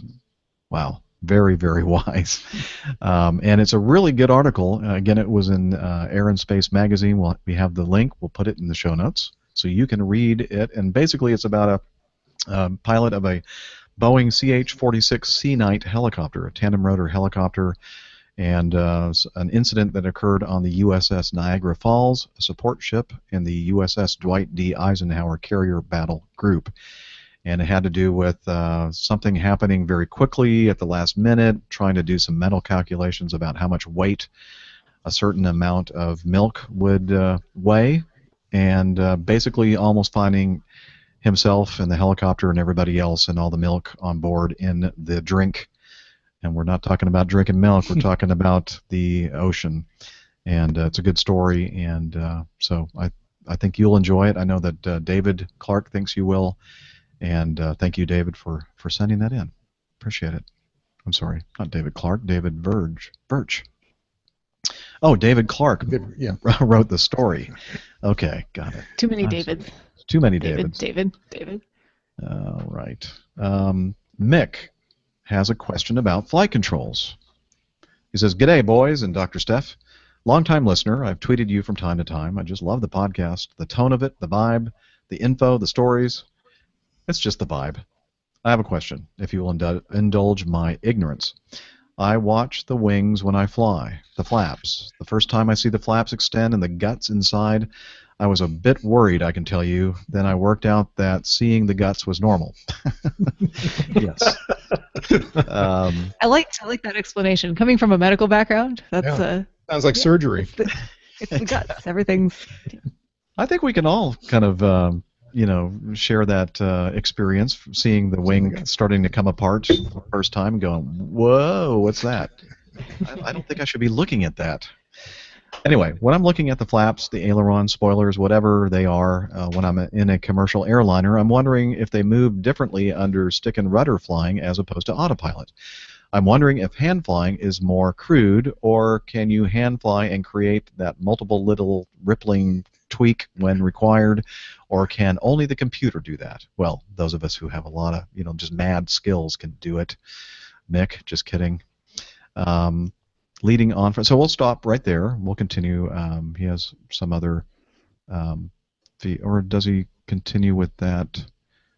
It's okay. He has a different question that we can get to after we handle this first part. Nick, do you want to tackle it, or Steph? Well, I was just going to say that, of course, in the Mad Dog, all that slack in the control cables, it's going to, make things a lot smoother for them, because there's Jeff jittering around on the controls, and absolutely nothing's happening on the back, just the control cables just wiggling around a bit. Yeah, a lot of slop in those controls. Quick answer is no, the autopilot does exactly the same as we do. And the bit about how smooth it is, well, on the Airbus, the autopilot's pretty good, but I reckon I'm pretty good too. So I reckon there'd be a fair battle there as to who's better.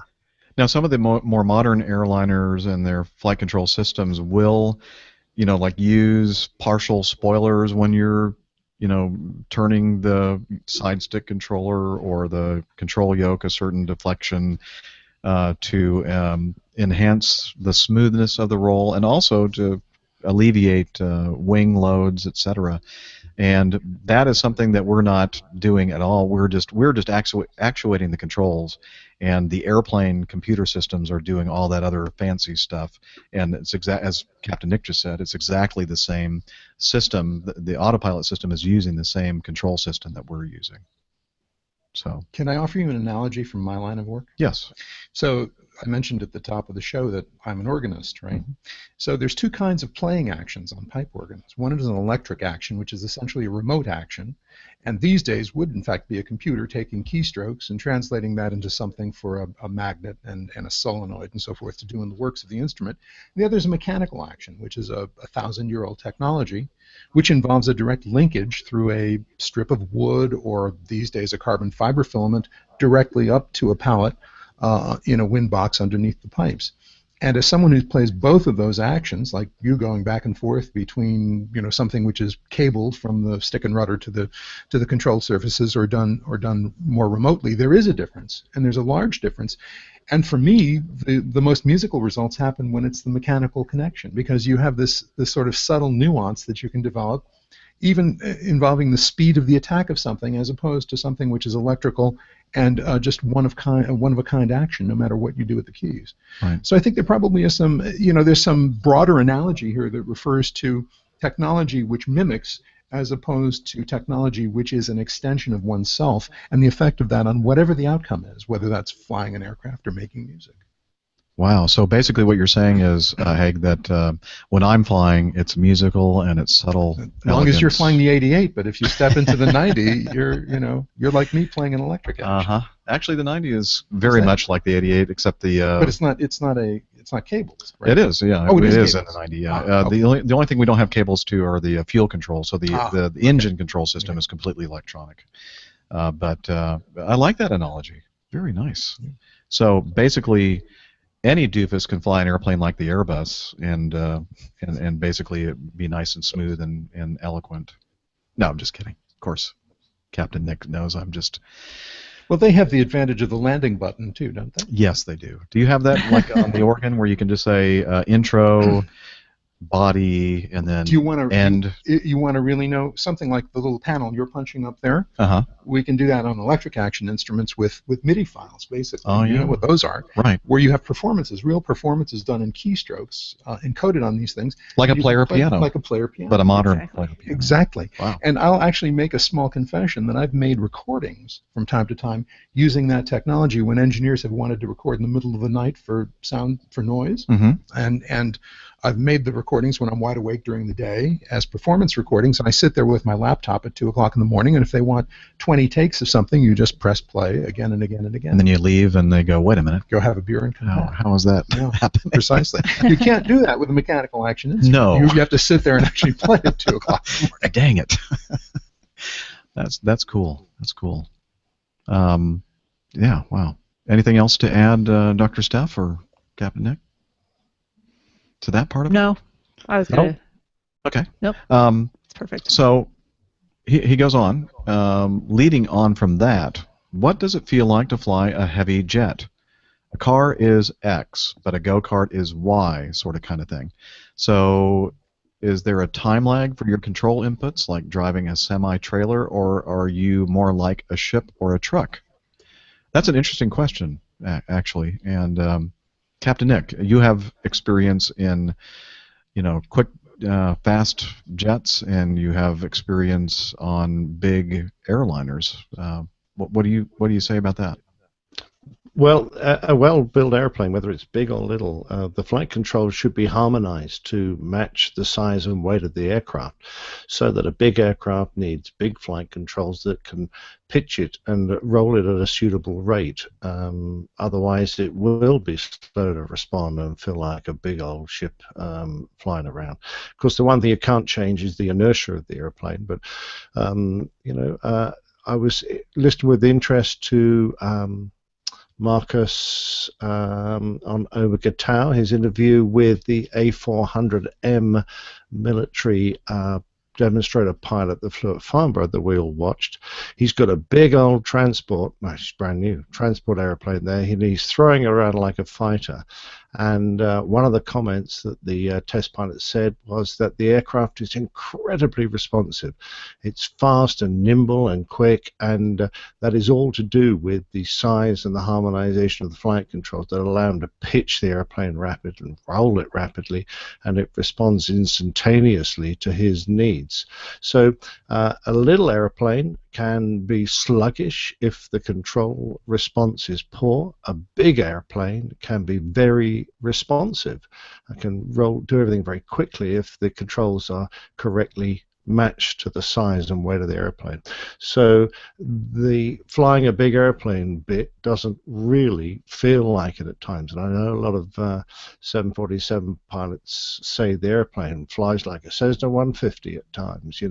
It's quick and nimble, because even though it's a big airplane, it's got huge flying controls, and they can move the airplane around very rapidly. So it all depends on how well the airplane is designed aerodynamically, and how well the flight controls are powered.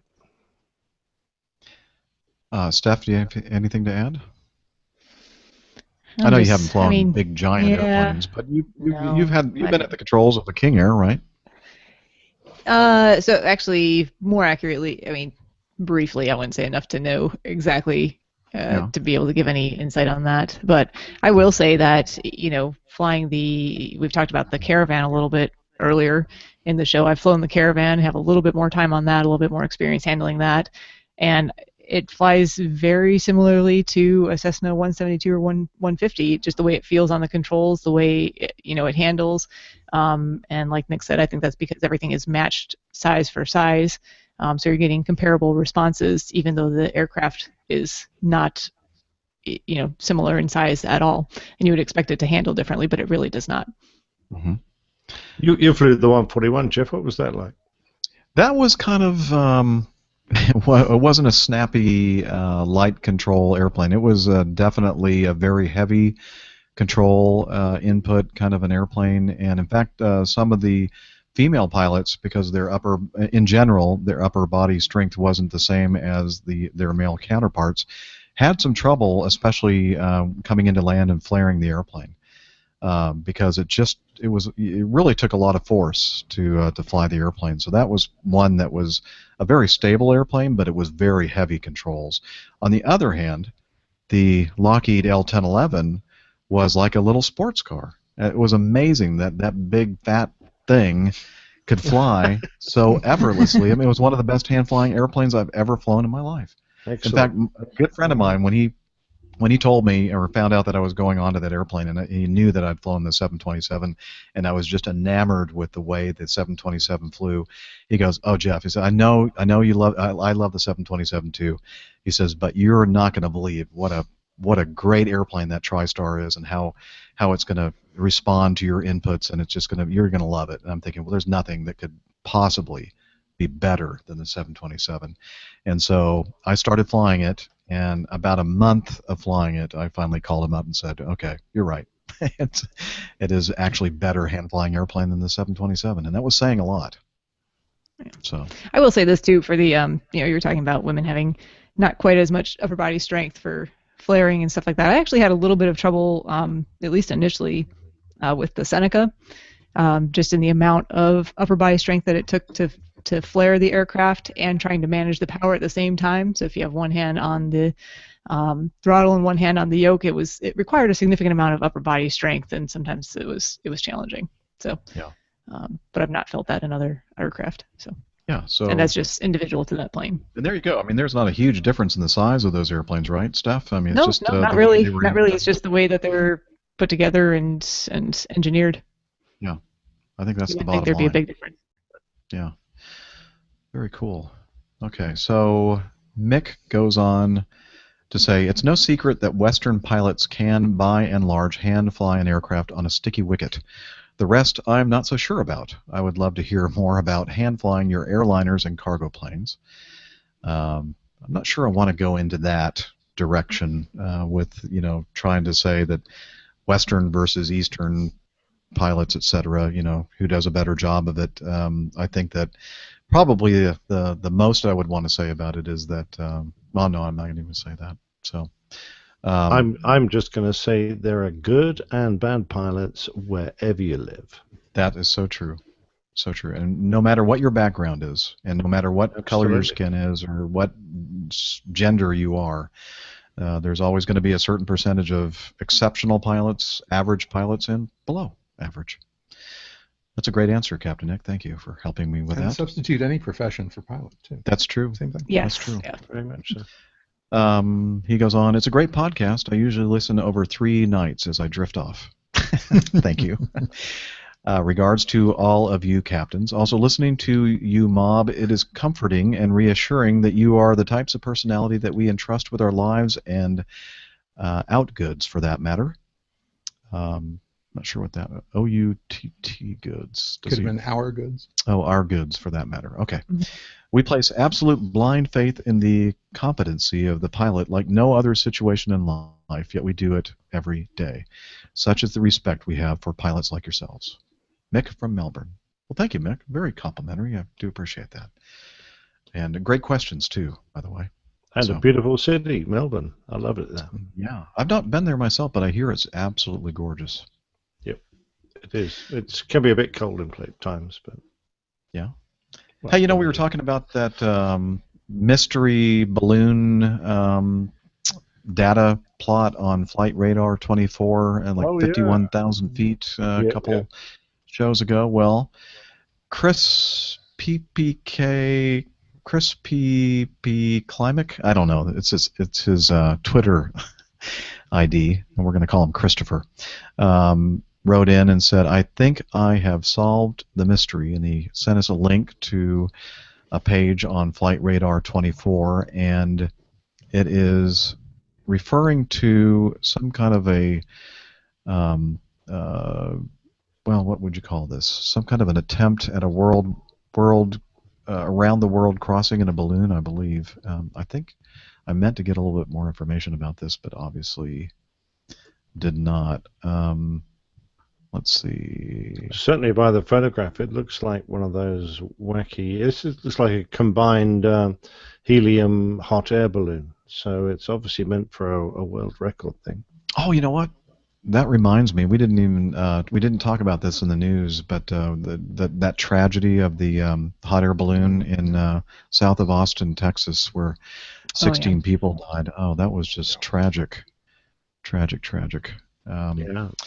Hitting power lines. That's. I mean, you'd hope they would stand out, but perhaps not. Do you guys have those orange discs on power lines? Yeah, sometimes. Yeah. I'm not sure they had them there or not. And those No, were I mean, super big power lines that they. yeah. Usually they're on So- power lines that are closer to airports or in the vicinity of where someone might be The flying background on low this to the ground. balloon trip is kind of interesting. It was a Russian priest, Oh, apparently, who did this in a record hot air balloon trip with 11 days without sleep. And he circumnavigated the world with only an icon of the Virgin Mary and a cross, barely ate, and didn't sleep. And here is a picture of him, and there's the wow. icon. Well, thanks for pulling that up. I knew you were good for something over there, Haig. In the Guardian. No, I'm just kidding. That's awesome. A Russian Orthodox priest. 64 years old. He's also set several other records. First person to fly a balloon around the world on his first attempt, ascending to a height of 11,200 meters and traveling 35,000 kilometers in total. Had a press conference in Moscow on Wednesday, and he recounted how he had overcome extreme fatigue, hunger, cold, equipment malfunctions, and stormy weather. And it's interesting that this balloon actually looks a little bit like an onion dome from a Russian church. It does. Yeah. Looks like one of those icons you see in an Orthodox church. And it's sort of, interestingly, it's sort of Lindbergh-esque in its description here, how he sort of napped for only a few seconds at a time, woke up, and he would get back into flying. And he said he got his technique from Russian monks, the history of Russian monks, held a spoon between his two fingers that would fall as soon as he dozed off, clanging to the floor and waking him up. Wow. So the next time you want to nap while you're at work, just take a spoon, and when you hear it, you'll know. I'm not going to do that, but thank you. Yeah, that seems to be the background on this. Apparently, he is quite an outdoorsman. He climbed Mount Everest and wow. Yep, and he's now working on projects to take submarines to the bottom of the Mariana and Tonga oceanic trenches, and he plans to ascend to a record 25,000 meters into the stratosphere in a balloon made by specialists in the UK. This guy is 64 years old. What are you doing with your life? Which is what I'm reading myself. the article about this guy. Is what I'm doing. We're doing this little show about people that are doing amazing things like this guy. Right. We just talk about it. Yeah, which is about as much as I can do. Wow. Yeah, that's all I can handle in a week. I don't know. Well, thank you, Christopher and Haig, for thank you, Google. Yeah, it's Google. The real answer is it's Google. That's awesome. So very, very cool. I'm glad we were able to tie up that loose end. Very cool. We'll put a link to that article from The Guardian in the show notes. Remind me. Mm-hmm. All right. Thank you. I noticed Father Corey says, man, I've been slacking. Can't let these Russian Orthodox show us Catholics up. No kidding. Father Corey, I'd be embarrassed to even be in the chat room right now. Absolutely. I think you should leave with your tail between your legs, especially for that comment about the black smoke on landing at Acme. Yeah. It's karma, man. Okay. Joe says, had a great time at the APG Farnborough meetup. Hey, Joe. It was really nice meeting all of you and the APG community. Just wanted to share some helpful information that I recently discovered on my trip to Iceland in January and on this last trip to Farnborough. I've been using my iPhone in airplane mode with cached maps on Google Maps. It shows position data. I know on many of the transatlantic flights they have moving maps, but it is most helpful on carriers that don't have moving maps. And if you keep the geocaching enabled in your photos, it shows exactly where the picture was taken. I also have a Boeing versus Airbus story from my flight back from Farnborough. I was sitting in a forward row on a 767 and had to use the lav, the toilet. So I ended up having to walk all the way to the rear lav as I was waiting to use the lav. I asked the flight attendant why there is no center lav, as the Airbus has them, at least all the 330s I've been on, and she said, "This is an old plane." That's a great answer. Perhaps the Airbus wins in this category, although, to be fair, I'm a fan of both and have flown on my share of both. Well, you know what? I've flown on old 767s that have bathrooms in the middle, so I think it just had to do with that particular model and configuration. But that carrier, how they had configured their airplane. Yeah. Was it easier to generate the chemtrails to send out back that way? Yeah, I told you not to talk about him. Those old 76s, what was it, Jeff? A big plank with a line of holes? Also, Captain Nick, I ended up making it to the Pegasus Bridge and Café Gangerie. Oh, excellent. Saw the That's story of brilliant. Major John Howard as recently told on the Plain Tales episode. Really amazing place. Best regards and safe travels, Joe. Well, for those of you who fancy going back to that one, it's the story of the glider landings during or just before D-Day during World War II, where some guys landed in a remarkably tiny space and managed to storm Pegasus Bridge and the associated bridge nearby, which is now named Horsa Bridge, took control of them to prevent the Germans from reinforcing and stopping the landings. And Café d'André was, it's contested, but we believe it's the first building to have been freed from German occupation during D-Day. And the guy in there is always very welcoming for people who want to go and learn more about that little area. Very good. And Joe mentioned Plain Tales, so hey, this might be a good time to hear this week's episode. Oh, great.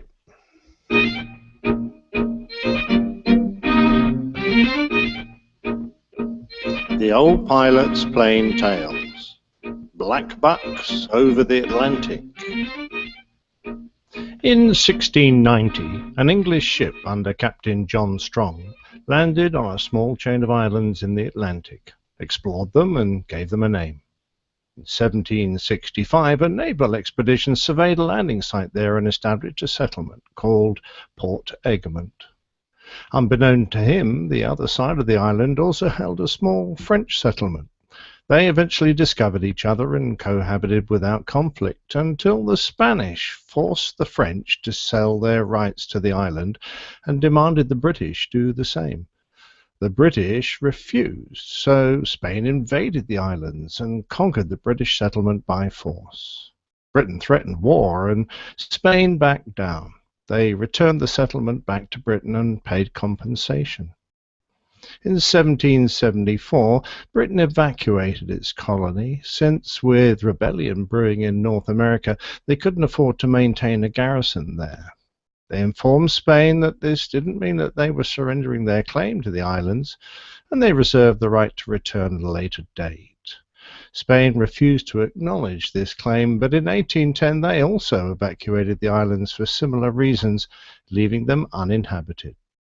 Around that period, various British whalers and others in the region, such as the Americans and French, started using the islands as a temporary base. However, in 1828, an Argentinian citizen called Louis Vernet set up a cattle ranching business on the islands to sell meat to the sailors. Then Vernet started confiscating American ships and their cargoes in the region on the grounds that they were violating Argentinian sovereignty by hunting without his permission. The United States government refused to recognize the Argentinian claim and accused Vernet of piracy. Eventually, in 1831, a U.S. warship was sent, and U.S. Marines occupied the islands. 1832 saw Argentina send a new detachment of troops to reassert their claim, but these troops promptly mutinied, murdered their commander, raped his wife, killed several settlers, and ran to the hills. The British government, disturbed by the reports of piracy and banditry in the region that they still regarded as British territory, were mildly alarmed at Argentine claims in the region and very alarmed at U.S. warships landing troops there.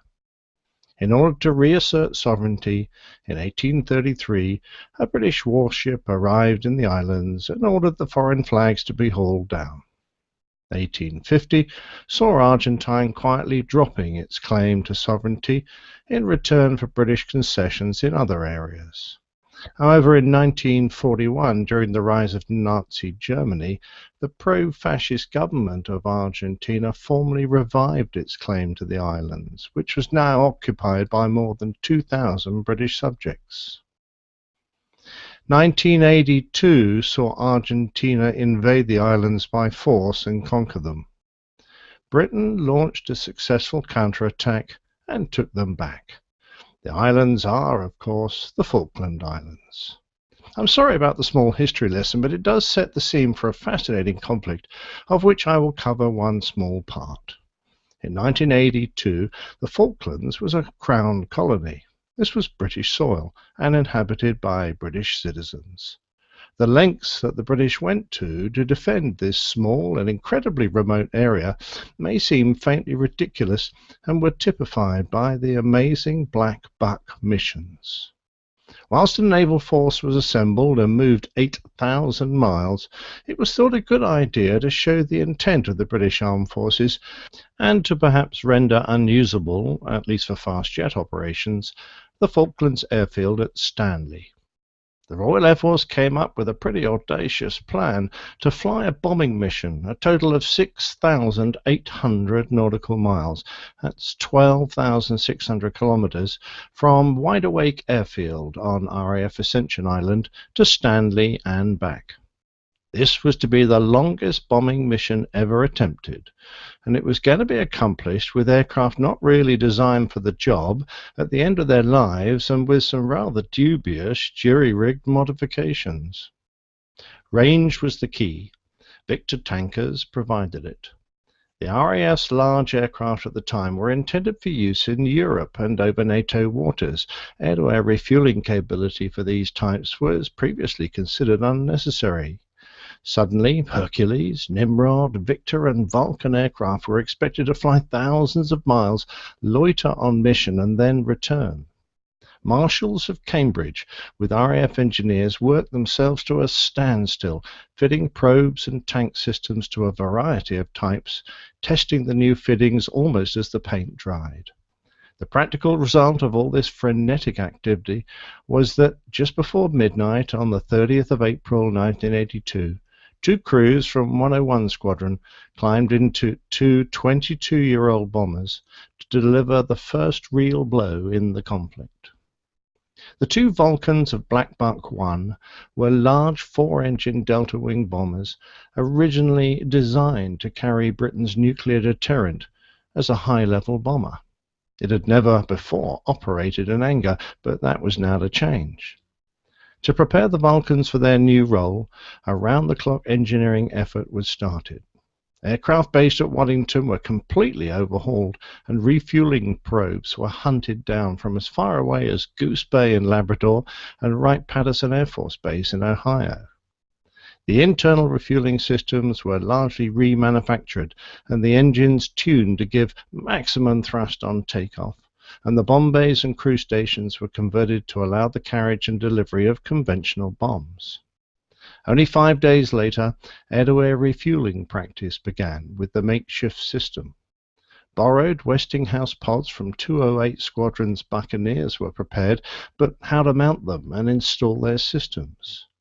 During its development, the Vulcan had been intended to carry underwing pylons, although never fitted. Using the original engineering drawings, RAF Waddington engineers designed and built new pylons to mount under the Vulcan's wing on the original hardpoints. One of the pylons could carry the ECM pod, the other could carry a variety of weapons for use in the other planned missions.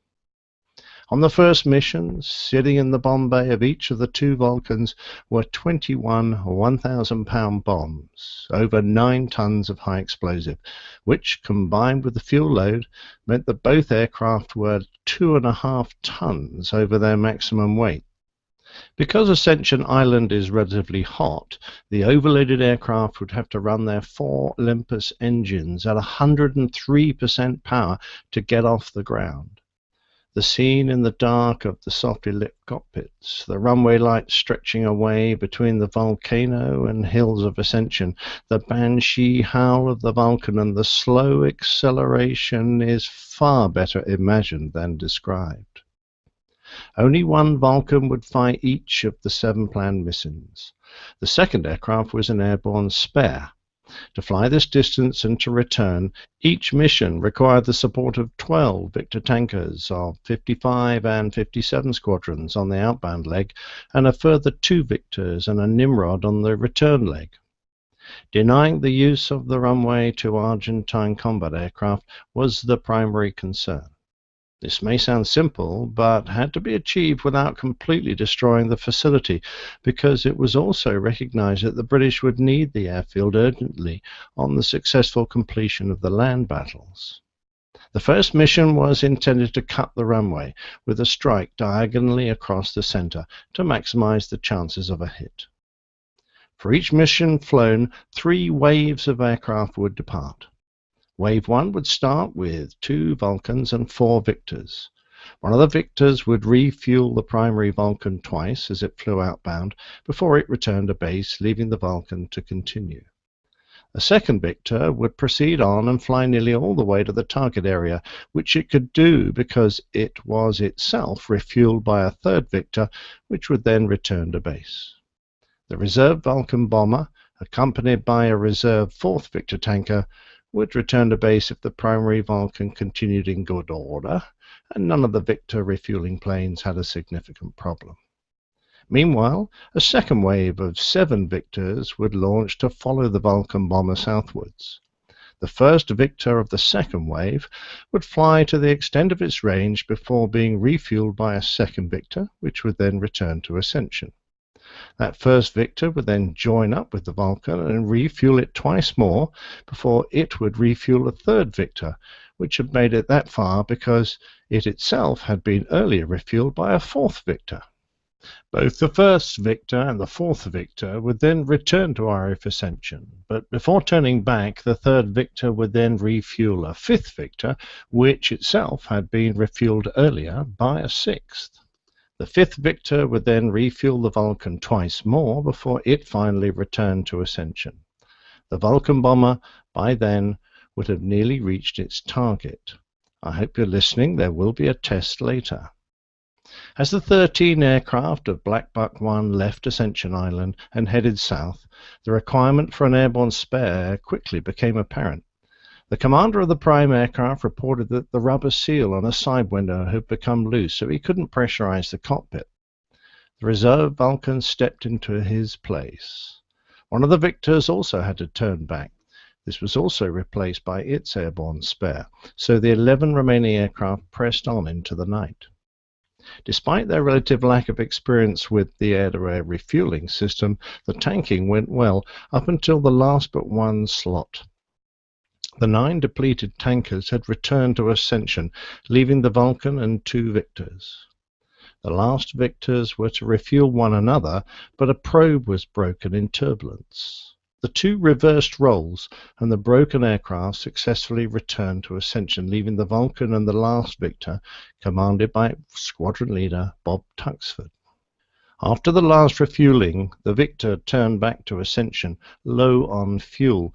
Tuxford had deliberately eaten into his fuel reserve and given the Vulcan more than the planned fuel amount in order to ensure the mission's success. Because of the radio silence imposed, he was unable to radio for an extra tanker rendezvous until the code word Apollo came from the Vulcan, indicating a successful strike. He continued north, knowing he couldn't make his destination. The Vulcan was now close to the Falklands, descending to low level in order to reduce the risk of detection by radar. 40 miles from the target, the Vulcan climbed to 10,000 feet for the bombing run. Navigation over this distance proved phenomenally accurate, placing the Vulcan precisely on track.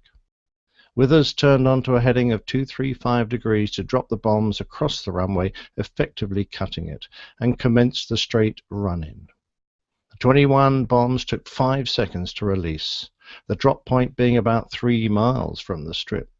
No anti-aircraft fire was aimed at the Vulcan. The raid was a complete surprise. In fact, the only operating radar detected and jammed by the crew was shut down during the attack. Of the 21 bombs, 1 hit the runway in its midpoint, cratering the concrete.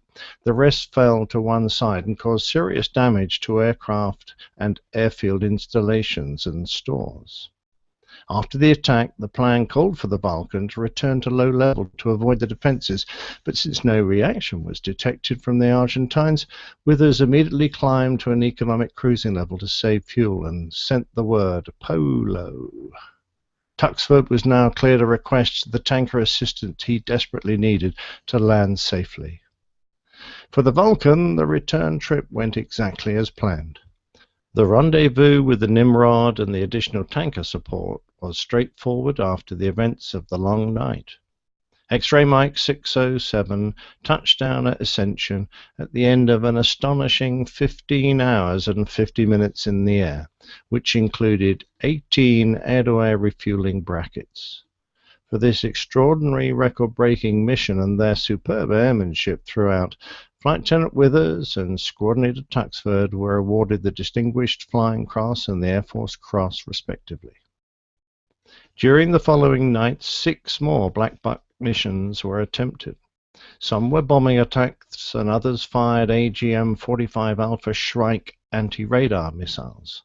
2 were called off for weather or unserviceability, but the remaining aircraft completed attacks that damaged fire control radars, a Skyguard fire control system, and made further damage to the runway.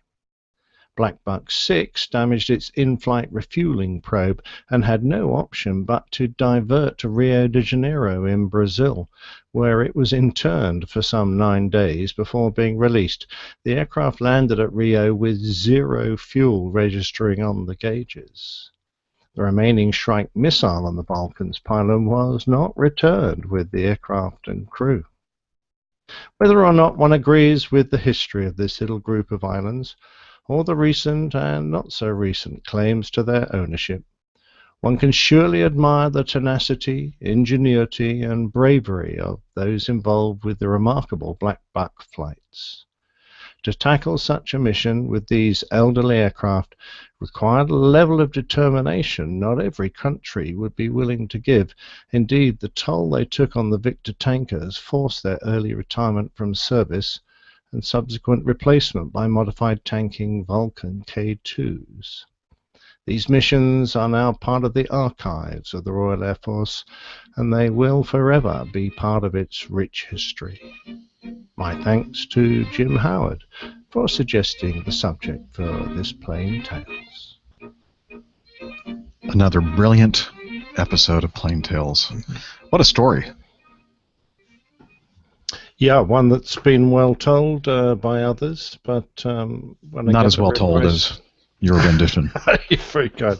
When I get a request for specific stories and it's something I know a little bit about, and I always feel keen to make that one. So yeah, that was a good one to cover. Absolutely. Thank you, Jim, for that suggestion. If you have a suggestion for a future Plain Tales episode, how would they contact you, Captain Nick? The best thing to do is send a feedback. Since I get all the feedback, just put it in a feedback note, or you can find me on the APG Facebook page or the Twitter feed. I usually get both of those.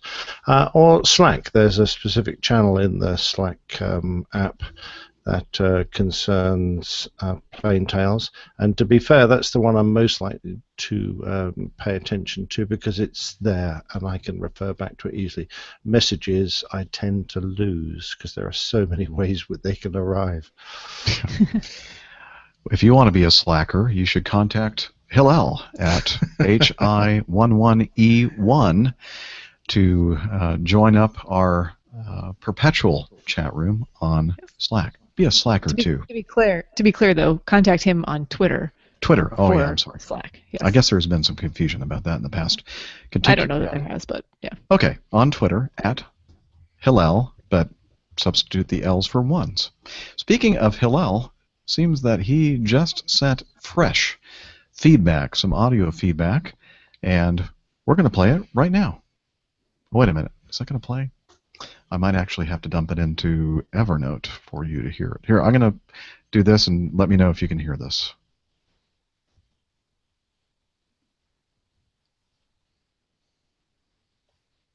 Could you guys hear that? No. Didn't think so. Okay. So, let me do this. And I'll make a new note. This will be edited out, of course. Maybe. Maybe I'll just leave it in. This will allow people to gently fall asleep in this interlude Get here. a beer. Yeah. Get a beer. Okay, so now I've just put that in the Evernote folder, and it should start playing now. Good morning, Potomac departure, sir. Spot 546. whiskey 5,200 for you. November 4554 Tango Pacific approach altimeter 3001. 30 out 15. Georgia 7375 Tongue approach altimeter 3001. India's current SLS for Georgia 7375, expect visual approach runway 1 right, and why are you heading back, sir? Georgia 7375, just going to maintain 7,000, and what's the reason you're returning to the airport? In the descent, we've got a landing gear indication problem. And Georgia 7375, we have indication landing gear problem, a lot of messages here, so we have to declare emergency just in case, so we need 5 trucks on the ground. You said you needed a declared emergency? That's affirmative. Georgia 7375, Ryder, give me the souls on board and the fuel remaining. It's 42 plus 2, 42, actually, 45 souls aboard plus 2 infants, so 47 altogether with 2 infants. Oh, correction, it's 43 souls plus 2 infants. 43 souls, 2 infants, 45 total, is that correct? That's affirmative. Fuel right now, 5,000 pounds. And 5,000 pounds. Georgia 7375, traffic 11 o'clock, 8 miles westbound, 1,000 feet below you is a Piper. Okay, we keep 7,000 feet, Georgia 7375. Piper 54 Tango traffic, 2 o'clock, 6 miles southbound, 1,000 feet above you, regional jet. I am looking for the traffic, and I heard the report. Georgia 7375, fly heading 180. Heading 180, Georgia 7375. Potomac, the regional jet's in sight. It's above us, no factor. Roger that. Potomac, Cherokee 4554 Tango. It looks like the regional jet's front gear, nose gear doors are open. Cherokee 54 Tango, Roger. Georgia 7375, just going to maintain 5,000. Did you copy? Down to 5,000. We really appreciate the report for Georgia 7375. Georgia 7375, turbo rating 190. Right, 190, Georgia 7375. November 54 Tango, did you see the nose gear actually out, or was it just the doors? It looked to me like it was just the doors that were open. Georgia 7375, did you copy? So, sorry, we missed that one, Georgia 7375. The traffic that you overflew said that the doors to your nose gear appeared to be open and not your nose gear. Great, thanks. Yeah, that's the indication we have, and that's why we're turning around for 7375. Thank you. Roger. November 54 Tango, what's the on-course heading to Blacksburg? On-course heading of 220. Roger that. November 54 Tango, proceed direct to Blacksburg, contact Potomac 125.05. 2505, direct Blacksburg, 4554 Tango. Thanks, have a great day, good luck. Georgia 7375, just set to maintain 4,000. Contact be final on 125.8. 4,000 and 125.8, Georgia 7375, thank you. So that voice kind of sounds a little familiar to me. Yeah. Have you ever heard that voice? I have. That 54454 Tango, what was that? Oh, wait a minute. Was that Hillel?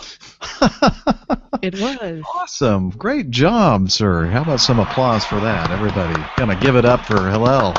Well awesome done, job, Hillel. man. And there I go again with my sound effect that goes in and out, in and out. Wow. The intermittent sound effects. Yes. Yeah, so Hillel's in the chat room, and people are congratulating him for a job well done as well. There, that was boy, you were in the right place at the right time for that one. That is amazing, and you could tell that the pilots of the Georgian RJ flight were appreciative of your scanning of their airplane as they went over the top. That is very, very cool. Absolutely. I guess they safely landed, probably got all the wheels down and landed safely, because I didn't hear anything about it in the news myself. No. Well, I guess, it's one of those things where it's, you can have all the indications you want, but it's nice to have that visual confirmation of what the actual problem is. Oh, yeah, that's huge. Yeah. So. As they say, even like with weather, a peek is worth 1,000 sweeps. Having somebody with eyeballs on, the configuration of your airplane is huge. We have all these lights and annunciations and whatever on the airplane, but sometimes you have to use your imagination to know exactly what is going on. And to have somebody like Hillel, who's a very accomplished pilot, look up and say, "This is what it looks like to me," is very, very helpful. Lacking that, isn't it usually a flyby for the tower to give you some information? Yeah, if you're unsure of what the indications are, then yeah, you'd go and do a flyby. Wow. Could you open the window and put your selfie stick out? Oh yeah, I hadn't thought of that. If you had a long enough selfie stick, yeah, and a very, very tightly clamped. Whoop! Well, so much for that phone. And now we have an engine failure. Of course, if you're on a 600, you've got TV cameras. You can see them all. Yeah. You and your wonderful Airbus 600. That is cool, though. I think every airplane should have cameras mounted on them, especially with the technology these days. And they're relatively inexpensive. Of course, it has to do with aviation. I'm sure it's not inexpensive, but it should be. Yeah, something that would cost, $100 is suddenly $1,000 for no good reason. Yeah. Because you've attached aviation to it. Right. Exactly right. And it still doesn't. Is it attached to the in-flight entertainment too? Can we sit at our seats and dial up the cameras on the outside? Well, I've flown on the 380 with Emirates, and yes, you can. Can. Mm-hmm. Yep. But I guess it depends on the airplane. 3 different external views. Yeah. I've seen that too. That is like an aviation geek's dream. Yeah, absolutely. Oh yeah, it's great when you're coming in on the approach and you can have that front-facing camera and you can see. That's really cool. Hey, maybe that's what happened with that Emirates 777. They were all watching the camera view from the tail, and they just smashed it in the ground because they didn't have the proper perspective. No, probably not. Didn't notice the gear was down. Yeah, you can't see it from up there. Couldn't see it from that perspective. They didn't select the right camera.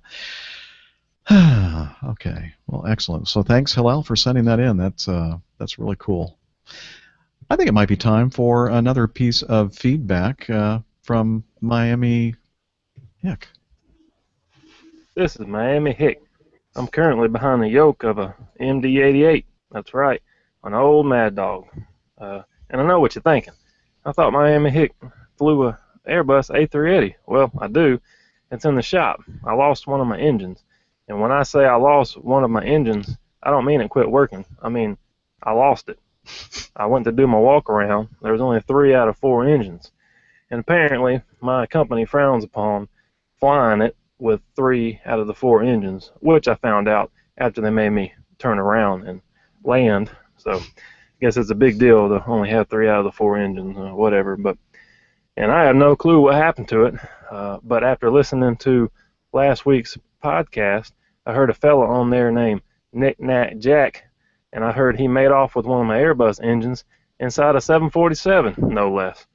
So, I don't know why he took it, but I guess he needs the extra engine to help that old dinosaur get off the ground. So, I don't know. I got mine in the shop now. Hopefully Nick Nat Jack will return my Airbus engine, and I can get back in business. But got this cargo in the back of this Mad Dog here, and you can talk about a learning curve. Man, flying this Mad Dog has been a huge learning curve. I mean, I've never had to communicate with ATC through telegraph before, so that was something new. And I can't get the landing lights to stay on. Every time I try to light the candle, the wind blows out my flame. So I have no landing lights.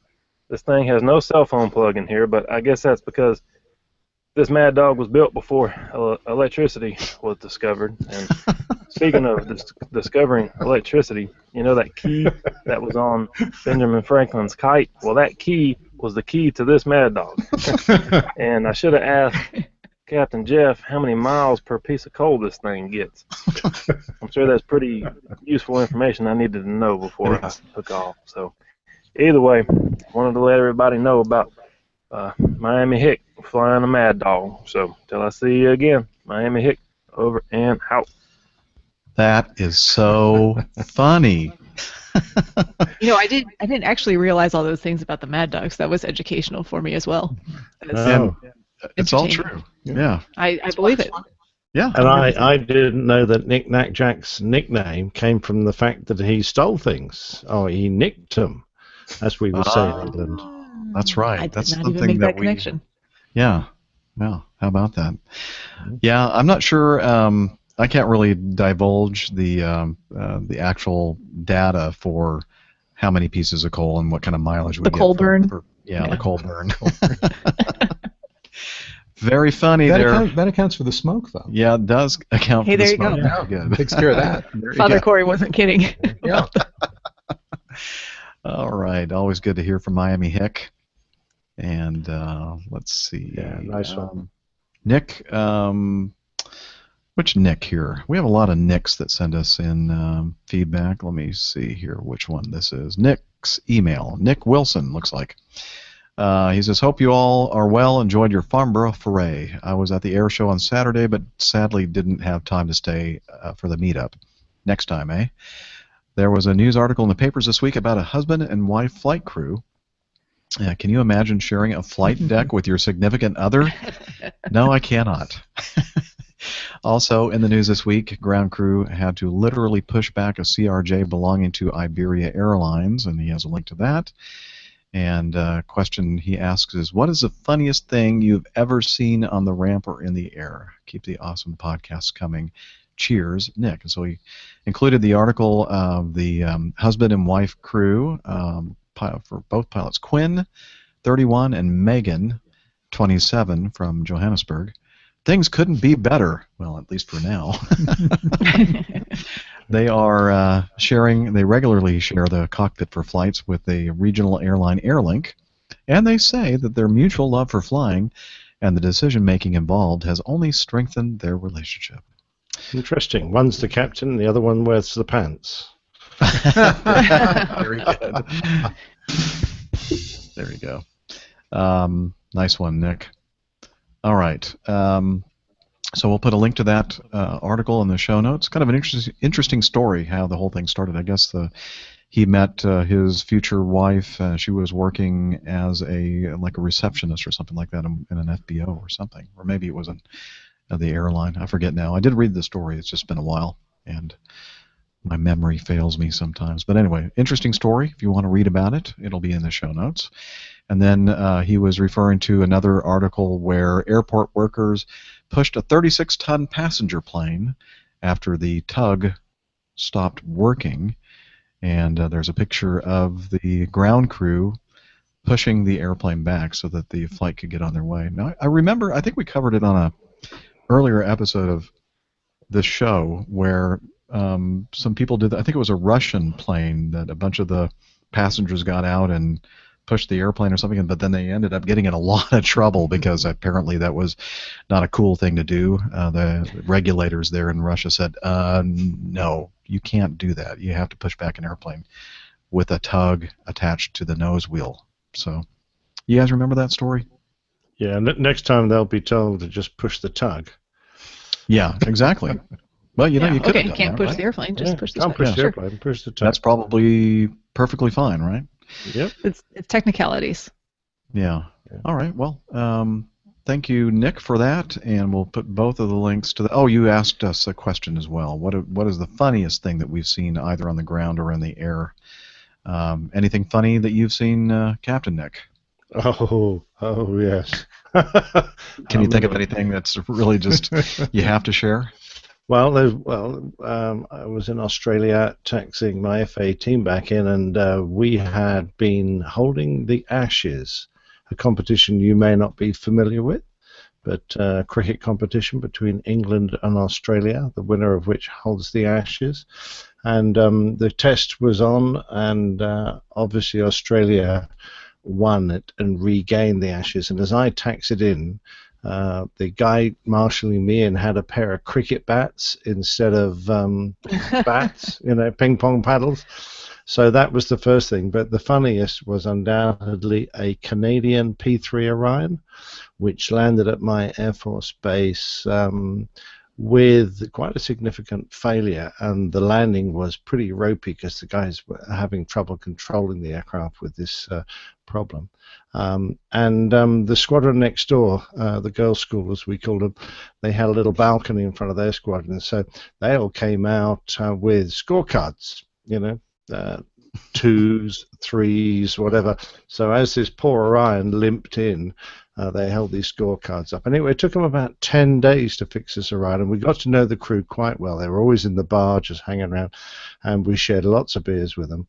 And eventually it came time for them to go.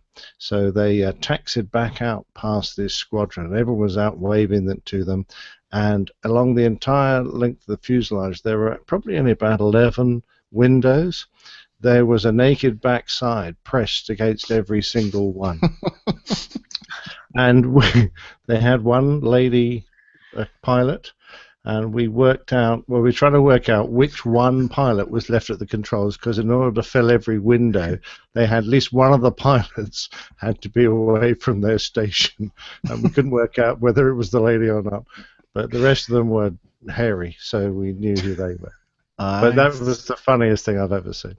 That's a lot of pressed ham there. That is a lot. Yeah, that is great. Isn't that why you have autopilot, though? That's right. So you can auto taxi. Oh, that is funny. Steph, any funny stories? Oh my God, there's a lot of funny stories. None of them are as funny as that one. You can top that one. No, I can't top that one. But it seems like every time I go out flying, I get a laugh out of something that gets said over the radio or on ATC. There's always something that just makes you chuckle. It doesn't always have to be the big things, but lately we were having a lot of fun with just listening out for. There's always someone who comes on with the typical pilot captain voice, and it's like, come on, do you really talk like that all the time? So they say about me all the time. Come on, you really talk like that? Yeah. We did hear someone. We did hear a pilot ask for a controller's phone number over ATC one time, which was pretty funny as well. A female. It was a female controller with a very lovely sounding voice, and beware. As she gave them instructions for their next frequency, he came back on and said, "Can I get your phone number?" And then he was gone. And we went, "Did he really just? He did just ask that." He just did ask that. I've heard stories about that where people have said, this is the sexiest voice they've ever heard, and they ended up actually meeting the person. They go, "Oh, really?" Sounded. I don't think that one ended up so well. Yeah. You have the looks for radio. Yeah, exactly. I mean, how many? I don't know if you've had this experience where you hear a voice on the radio, and you immediately have this picture in your mind of what they look like, and then when you really see them, you go, "No, that can't be that voice coming out of that person. There's no way." Happens all the time. Yeah. Yep. Anyway, that's great. I don't really have any funny stories, and I can't. There's nothing that can top Captain Nick's pressed ham story, so I'll leave it there. Martin writes, Martin Holmes, it's taken me a while to get this written and sent to you, but here it goes. I had the pleasure of being part of the Farnborough Live show as just an audience member, but what an incredible experience it was. I really don't know what to expect on the way, or I didn't know what to expect on the way to the Hogsback Hotel, and to be honest, I was feeling somewhat nervous. Upon entering the room, I met Nick's lovely wife, whose warm welcome made me and my girlfriend much more comfortable. We sat down, had a quick chat with some other people at our table briefly before the show started. Once we established what year it was, the show continued. Carlos had a little problem with the current year. I was astonished upon release of the video on YouTube, as it apparently lasted for nearly 3 hours. It certainly didn't feel that long while I sat listening and watching. Even for my girlfriend, Dominique, who isn't into aviation at all, said that she thoroughly enjoyed it and found you all very funny. Well, that's what she told me, and I think she means that she was laughing with you guys and not at you. The show was the icing on the cake for what had already been a perfect day at the Farnborough International Air Show. It was a joy meeting you all, and I wanted to say some quick thanks. Steph, thank you for sorting out my T-shirt and bringing it over and hand-delivering it to me, even though I didn't email you in time. Captain Al, despite the huge disappointment of your Nuggets Challenge loss, it was great to chat with you about your work helping those with a fear of flying. Matt, I loved hearing about you and others got the infrastructure sorted so that you could broadcast live.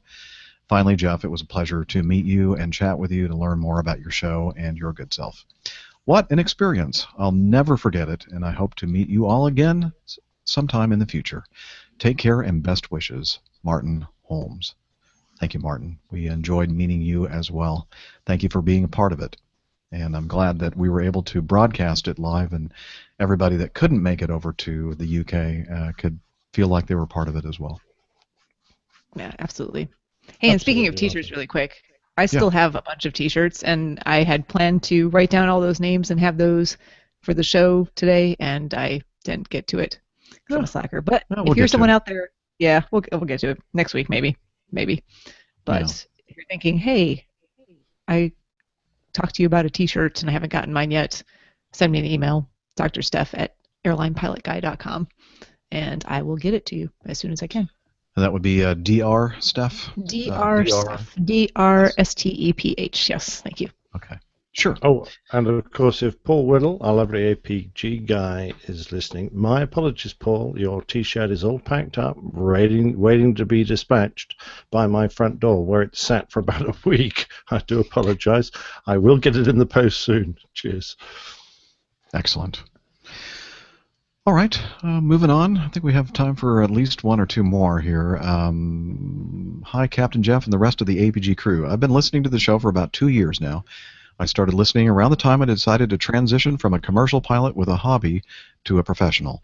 Since then, I became a CFI, CFI-I, or CFII, I've heard it called, and a CFI multi-engine. I flew Part 135 in a Cessna 337.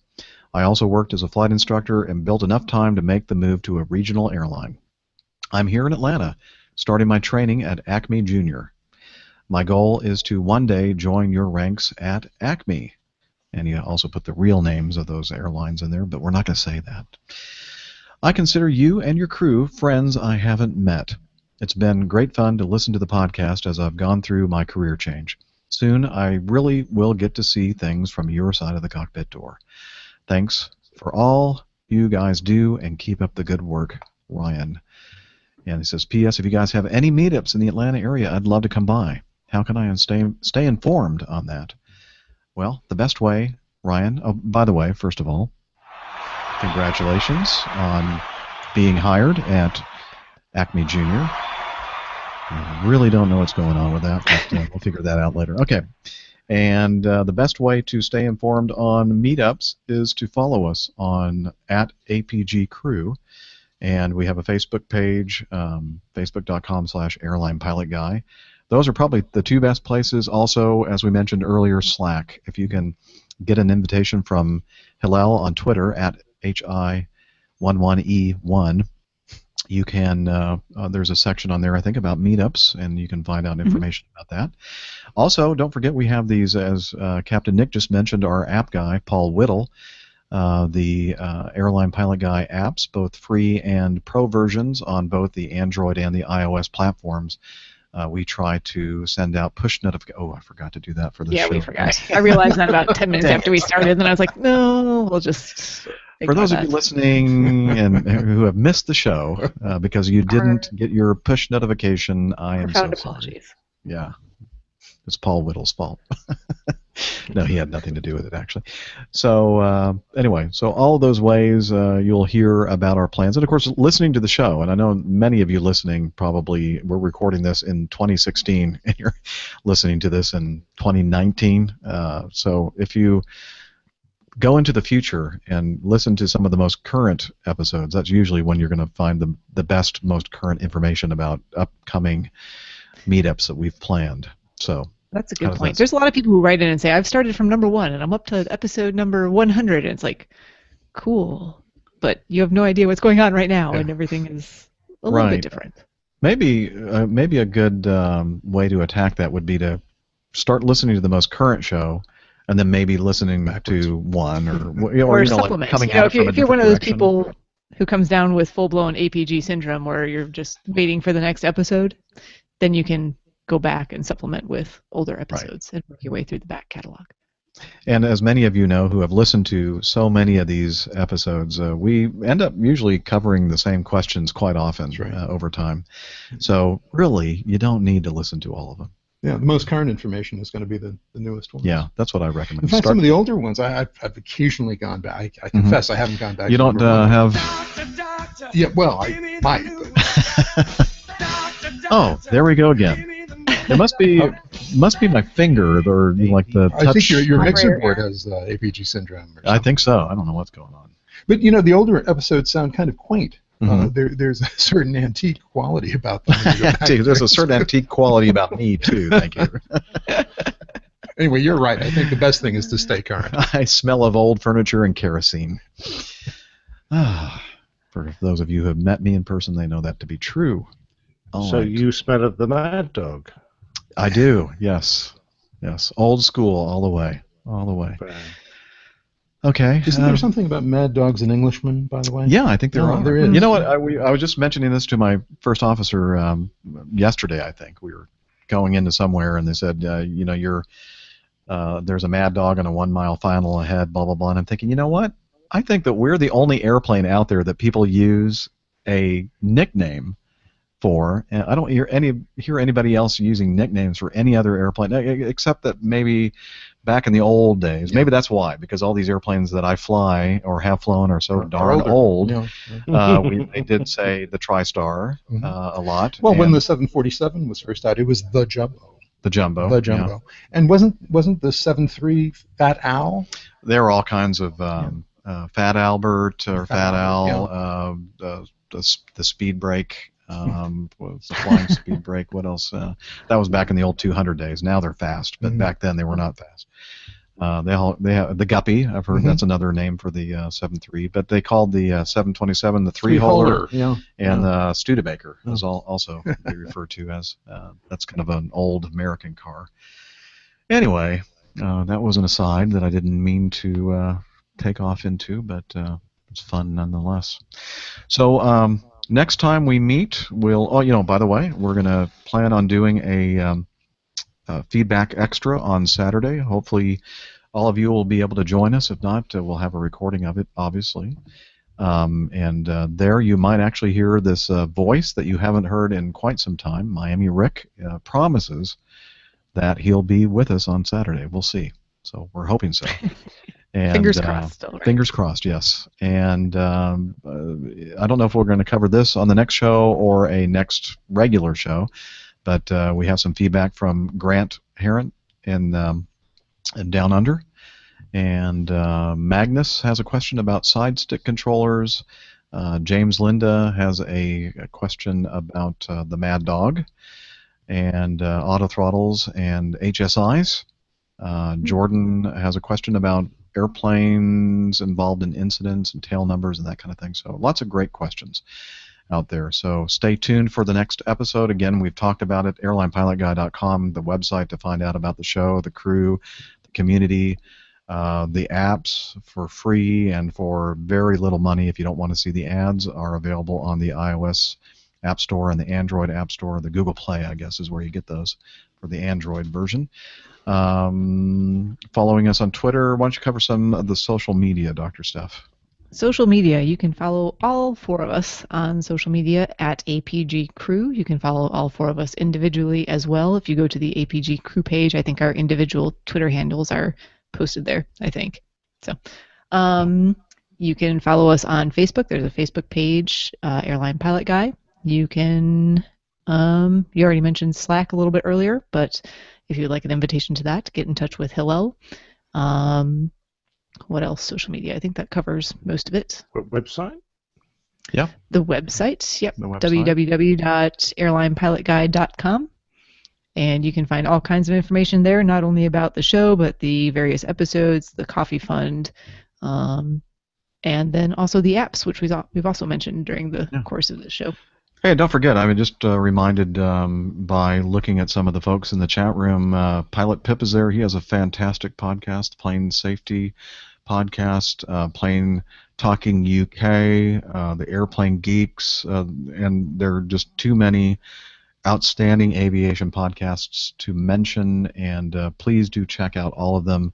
They're fantastic. It's a wonderful world that we live in this podcasting space, especially in the aviation podcasting space. So, wow. I mean, if you did nothing but listen to podcasts about aviation, you probably couldn't do anything else in your life. It would be a full-time job.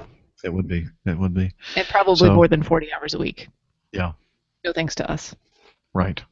So, hey, we're doing well. We're going to cut this off before the 3-hour mark. So it's not. I wouldn't kind of deem it a short show, but it's shorter than average, I think. And anything else to add or say before we sign off? Well, just my tremendous thanks to you for the invitation to be here. It was just great fun. It was all our pleasure. And I thank Dr. Steph and Captain Nick for putting up with it. Happy landings to all. You're a great addition today, Haig. Thank you so much for joining us. It was a lot of fun. Yeah, we're always auditioning for replacement members in case these other ones just don't work out. They're still on probation. Just kidding. All right. Well, until next time, wishing you clear skies, unlimited visibility, and tailwinds. Take care, and God bless. Cheers. Take care, y'all. Bye, everybody.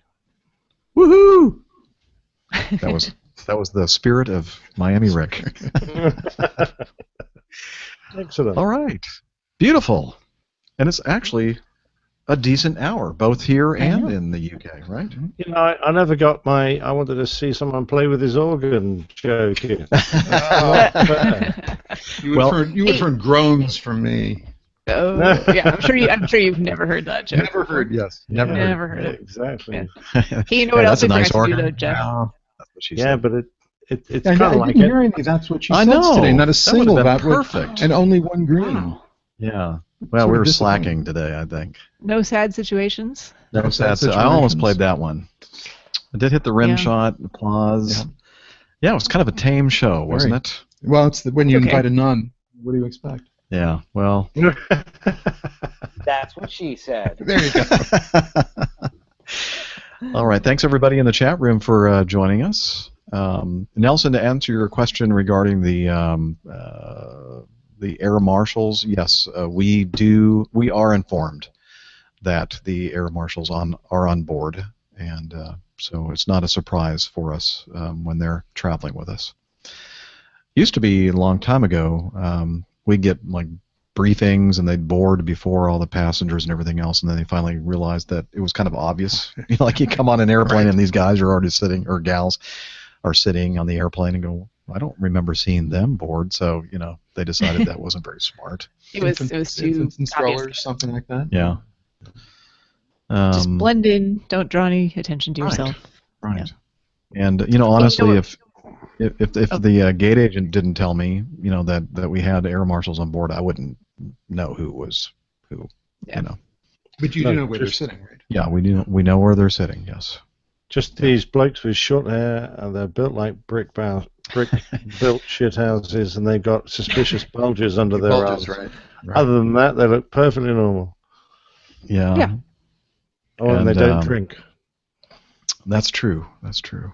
Well, you're giving away all the secrets, Captain Nick. Now we're going to get in trouble. Stop.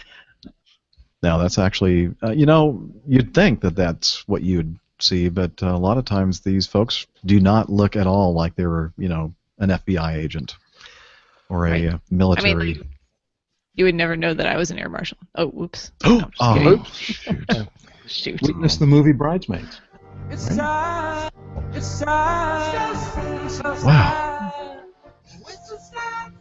Gonna have to fix that. I don't know what's going on. So I touch it with my finger, and it just immediately starts fading out. But if I do the with the cursor, it's fine. What happens if you do a longer touch on screen? Oh, let me try. Oh, see, I think that quick touch moved. Oh, okay. But now the quick touch worked fine. I don't know what's wrong. It's sad. Now I'm trying to turn the darn thing off, and it's not turning. Now it won't stop. Just thinking ahead to Saturday, Jeff. Mm-hmm. What time were you thinking of doing the show? Okay, let me pull up the conversation that I had with Miami Rick. Now, you have to realize that Rick sometimes has trouble with time zones and stuff. Dave. Yeah, he's only a we pilot after all. That it was We love you, Rick, but 13. it's not your strong point. Yeah, 13-hour time difference. They're 13 hours ahead. And okay, he said we could make it a bit later. Let's shoot for 10 a.m. Eastern. And then I said that'd be like 11 o'clock at night for him in Seoul. But he said it's good for him.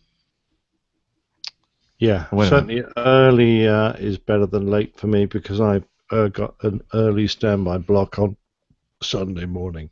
Okay. I can't be up late. Yeah, well, again, if you can't make it, that's fine. I think this is going to be mostly just Rick answering all the, the backlog of feedback that people have been asking him questions.